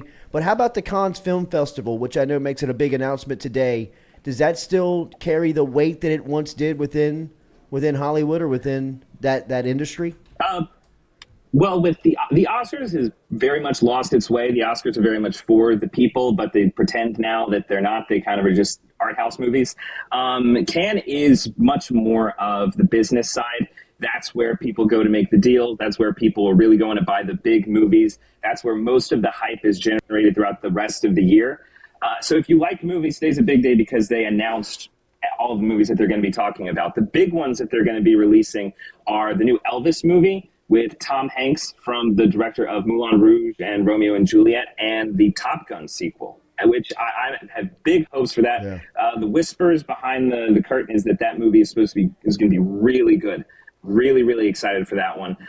And if you're more into the weirder movies, you've got a new Cronenberg movie with Viggo Mortensen called Crimes of the Future. That's from the director of The Fly, and it looks just that same type of weird horror movie that's coming from him. And Armageddon of Time, a new movie from the director of, what was the movie with Brad Pitt in space? I'm forgetting the movie with Brad Pitt in space that came out recently. Brad Pitt in space. Movie What critics. was that? Golly, nothing I'm usually tripping gets up past here with me that on one. What Brad was that Pitt. one? I That was a usually It was one. terrible. It was really terrible. Ad Astra. But yeah, it was the one where he went to Mars. Ad Astra. That's right, Yeah. man. That movie was such a bummer. He still looks great in space, though. Sure he does. Nathan, Adam Sandler is reteaming with the Uncut Gems directors Gems. Uncut Gems. This is for a new movie. This is What the do you- story. Yeah, this yeah. is the big story of the week. And This is actually what we're going to be reviewing next week is Uncut Gems. If you haven't seen it, have you seen Uncut Gems, Jordy? I've not. What? What do you watch? It is a wild ride. It is a wild ride. Unbelievable. No, Some of those parlays he puts in are not believable. You can't do that if you're actually a gambler. But other than that, great film. Really great film. I can't really. Maybe Requiem for a Dream is the only other movie that makes me feel just anxious the entire time watching it. Uncut Gems is so good. Adam Sandler, turning that performance in, he's spectacular. He's funny, but at the same time, he's not playing a comedy role. It's just a guy who is continually making life worse and worse and worse for him. To see that he's going to be giving a performance just like this before is exciting. And I think Uncut Gems was the first point that most people that were still paying attention to the Oscars were kind of like, this thing is such a joke. Adam Sandler deserved to at least be nominated. I mean, even walk away with the statue. The performance he gives in that movie is astounding. Well, didn't he say that he would walk away if he wasn't even, was it nominated or if that he didn't win? He was standing, he heard the criticism, and he was standing by his performance saying, no, this movie is going to be awesome and I'm great in it. Yeah, I mean, and that's Adam Sandler's a weird figure in Hollywood. He's said, the only thing he's really said about his personal life is that no one has any interest in it, so he's going to not put it in front of everyone. He just wants to do what entertains people. And to see kind of in these later years, he's kind of stepping away from just, the regular comedy that we know him from, kind of the slapstick comedy, and going for more of the daring roles, more of the exciting roles. And, yeah, to put in such a good performance, there was why aren't you being nominated? And his kind of reaction is, do people care about that anymore? It's kind of it's exciting and kind of it was unpredictable that Adam Sandler would take that turn, but he does great in his career now with it. Nathan, the sit down with the two entertainment lawyers, I believe it was Wheeler and Johnson on the 5-Minute Critic sit down. I thought it was a fantastic interview. Yeah. What did you learn there about what could be next for Alec Baldwin after getting some legal consultation on what's going on with him? Pretty much the sum up of what that is going to look like from an entertainment lawyer's perspective was essentially that movie is a small business. That's how it's run. That's how it's structured. So what happened was a workplace incident. That means the executive board, the producers, are the ones that are really under the spotlight right now. And so, and he says, in terms of interrogations and things that happen, in terms of behind the scenes of what the DA is doing, for us, it's been maybe 6-7 months. We're when are they going to make a decision? For them, it can take, he's saying 5 years, 6 years, 7 years. It's going to go on for a long, long, long time. So I would say the long game is pretty much how this is going to go. In terms of, is anyone going to get criminal charges?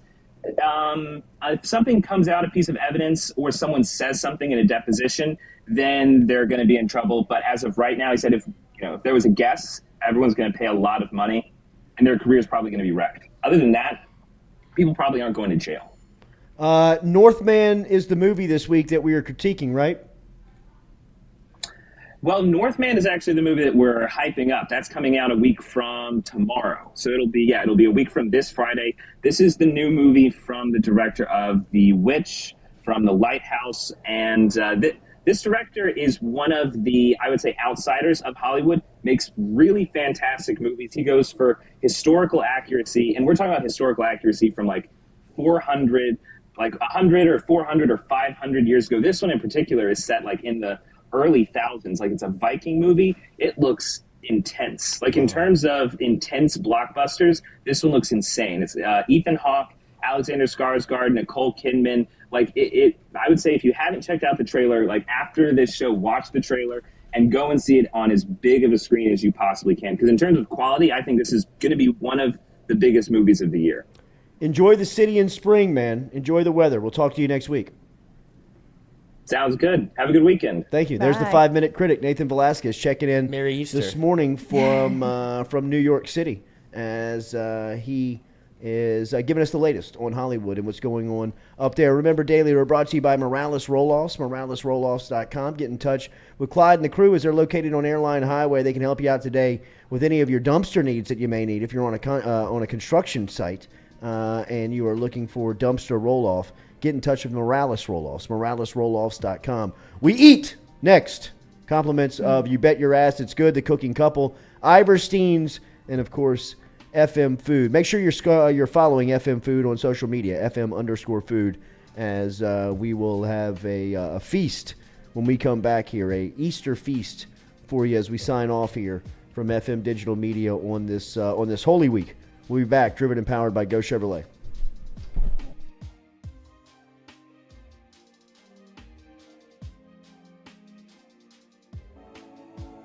Looking to book a dumpster but no idea how? We've made it quick and easy for you. Check out our website at moralesrolloffs.com. Let Morales Roll-Offs know your desired delivery date, and finally, provide your contact details. To make payment, look out for an email invoice with all your booking details. On delivery day, our driver will notify you through text and email that your dumpster is ready and on the way. Now you know how easy and convenient it is. Call Morales Roll-Offs at 225-427-0000 for your dumpster.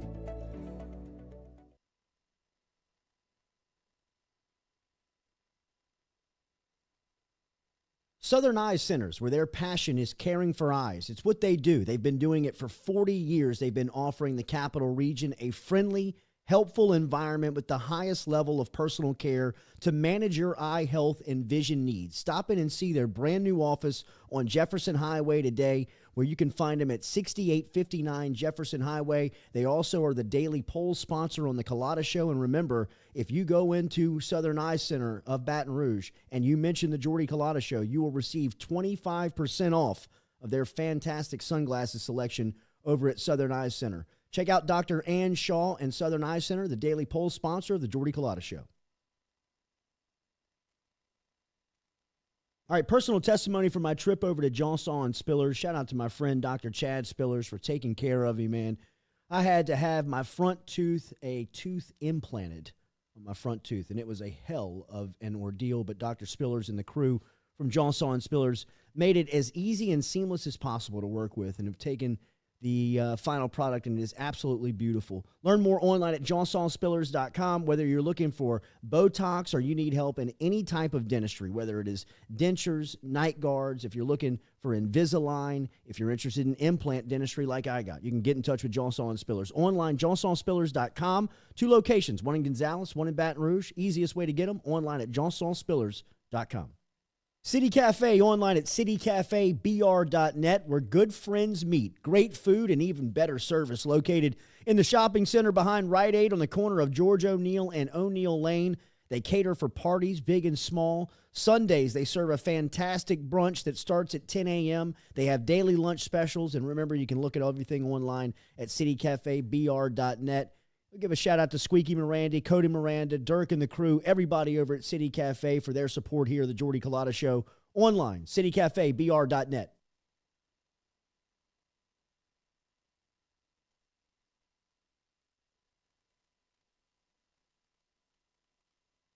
Red Stick Sports, a local staple in Baton Rouge to all sports fans, was founded back in 1981 and has remained a family business for over 40 years. Today, they still have the great selection on the floor, but they're also a leader in custom apparel for businesses, sports teams, and other groups. Take it from us, everybody over here at FM Digital Media. They help us out with all of our apparel. Let them help you out today. Go ask for Cody over at Red Stick Sports. Check him out online at redsticksports.biz.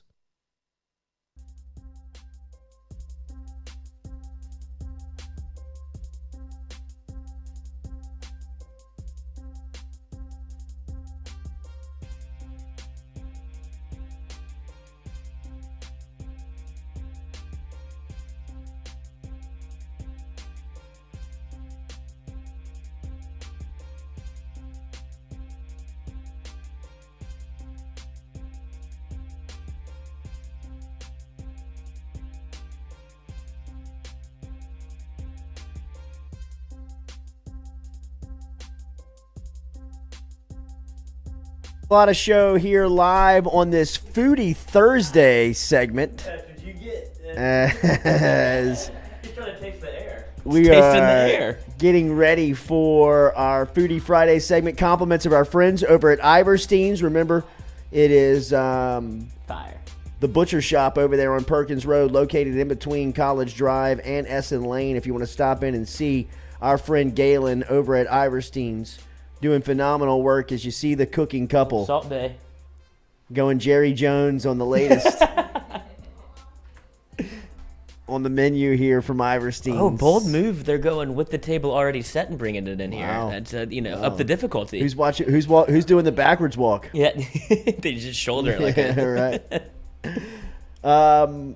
I still can't get over the strength of Marie Ferdinand-Harris. I'm still shook by that conversation. Just the strength of one person. The message. It really is. It's more your territory, Katie. It is. Grab a microphone over there. Don't be scared of that microphone. Get the microphone.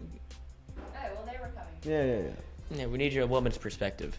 Oh, sure. More the mom. A mom. Yeah, I mean, I can't speak to that. I wouldn't be as strong as she was right now. I know that for a fact. There's just no way. I mean, kudos to her, though. A great testament of faith. It is a great testament of faith. It really That's is. tough, though. That's really tough. It is. I can't imagine that pain. She actually just described somebody who made a $100 donation to the Be Like CJ Foundation from great. somebody who was listening to the show. So thank you very much for supporting that. Look at this Look at feast. those pork chops. That's a feast. Pork chop Walmart. We are about to dive into here. Compliments of our friends over at Iverstein's.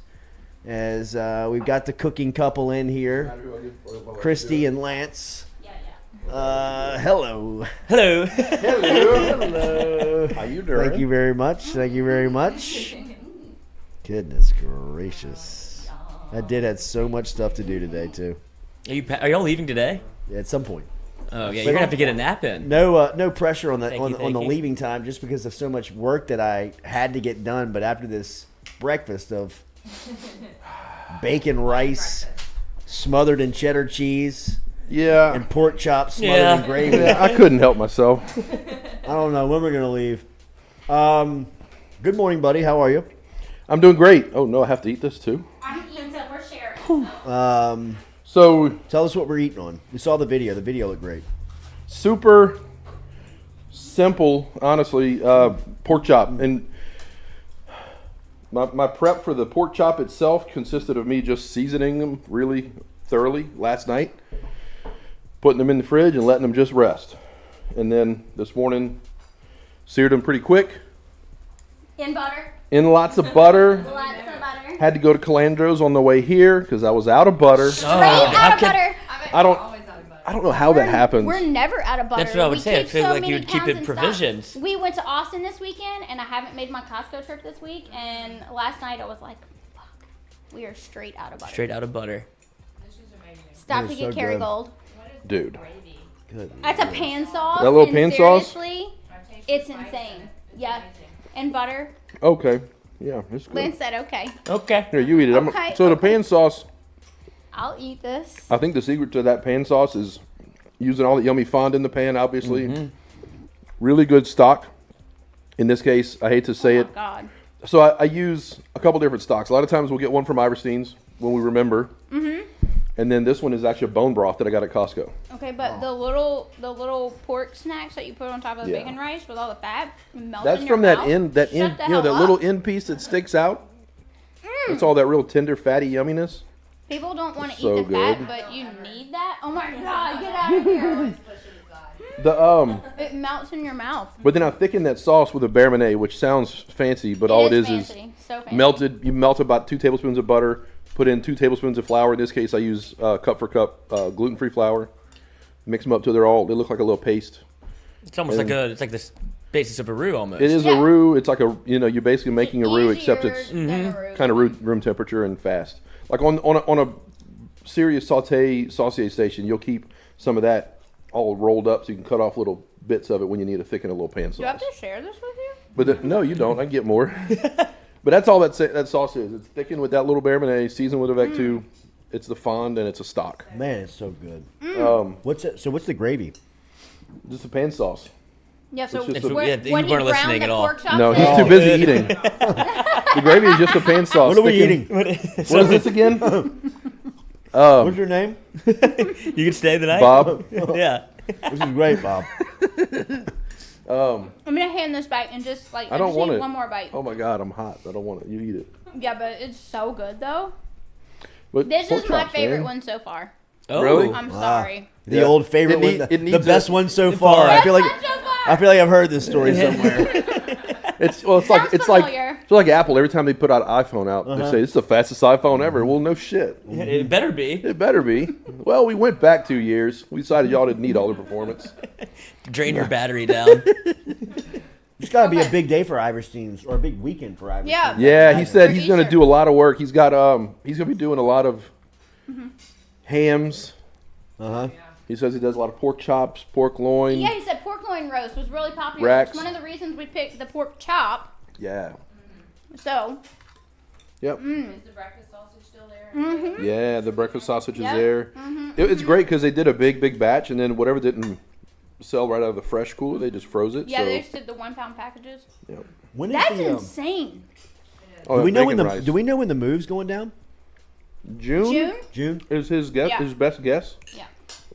This is ridiculous. It is insane. Okay, what about the bacon rice though? Tell me love what it. you think about Bacon rice, you like it? The bacon rice pork chop bite is a big combo It's a bite. bite. Combo bite. With a little bit of cheddar. You have a combo bite yet? I haven't even had a bite yet. I got to make sure we're all set up over here. Yeah. Make sure we're not botching it. It's almost like you're working. So that Yes, video exactly. I sent you is the bacon rice, but it's a long video. It is. But I tried to get it to hit some of the spots where we were on. This is perfect because look, bacon rice. You see, I've got celery and onion and garlic. That's all the veg I put in bacon rice. This time around, all I put was onion and garlic because that's what I had in my refrigerator. And it was out of celery. And we Out left of it. celery, out of butter. What the hell are we doing? What are at we the doing? house?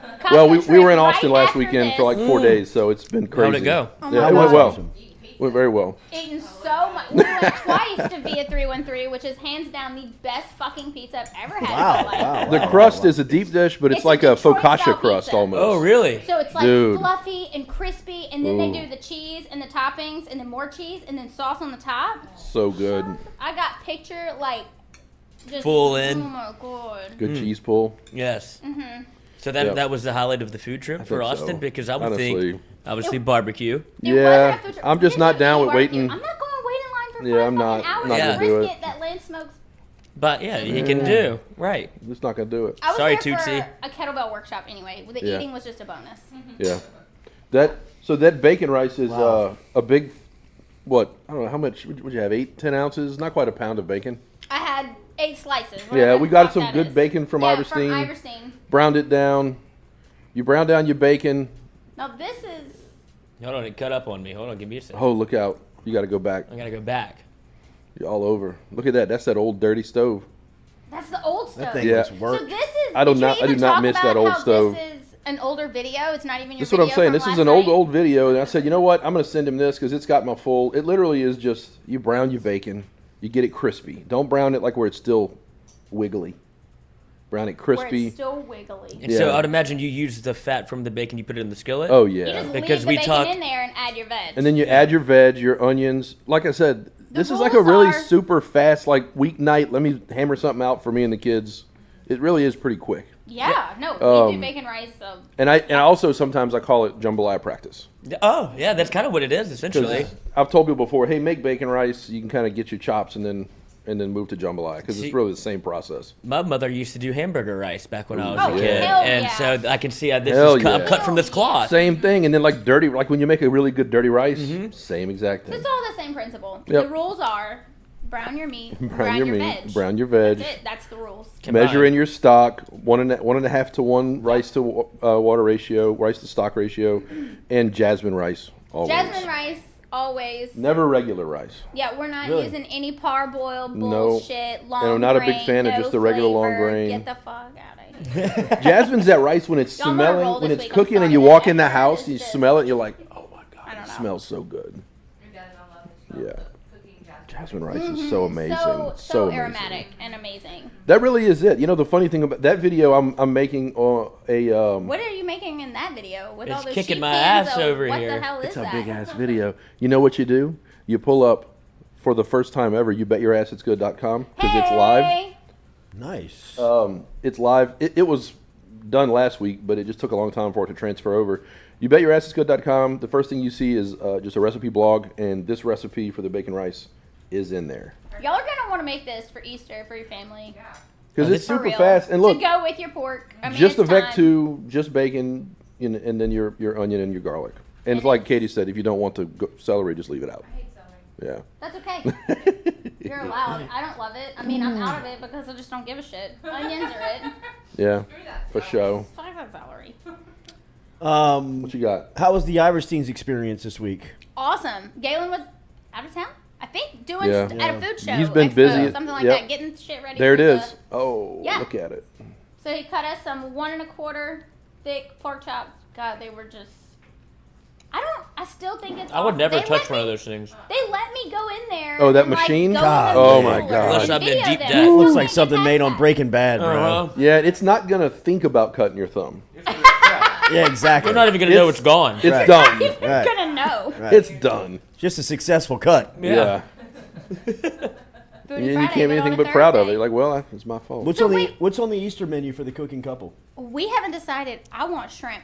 I was just about to ask, what are y'all cooking? We're going to Nashville. Okay. Okay. We're traveling. I don't know. We're probably eating barbecue. That sounds Barbecue, great. hot I chicken. love Nashville. Hot chicken. Hot chicken, please. And then the question comes in, ask old Aaron Lunsford, which is the place to go for hot Which chicken. is the place to go? That's one of those things that everybody argues Hattie about. B's, Prince's. Yeah, some of them are too. Which now one's they've the gone too authentic? corporate. Yes, that's the question. I just want hot chicken and pickles. Y'all, come on. I can get down with some. I'm not going to lie to you. Hot chicken Tried to is kill Lance. the worst. When I eat hot chicken, I feel the worst I've ever felt from food. Wow. Well, you have celiac. Yeah. Oh, you're on a death wish. Well, it's not deadly celiac, Lord. but it's just so much. It's like, you know, the little this flaming red sauce that's over it. It's fry oil mixed with hot dry rub, and then they toss it back in fry oil. Good. It's like, who the hell came up with this? I want to make It's that delicious, and do it. but oh my god! I want to make that dish, Hurts but twice. use our Yeah. fryer with the lard. Or with clarified butter. Clarified butter. Sounds like a Relief episode late at night. Yeah, absolutely. Okay. Speaking of what relief, are you having for Easter? Oh wait, you're mid-bite. Okay, Lloyd, you first. What are you having? I have not. What day do people celebrate Easter? What day is it officially? Sunday. See, Sunday.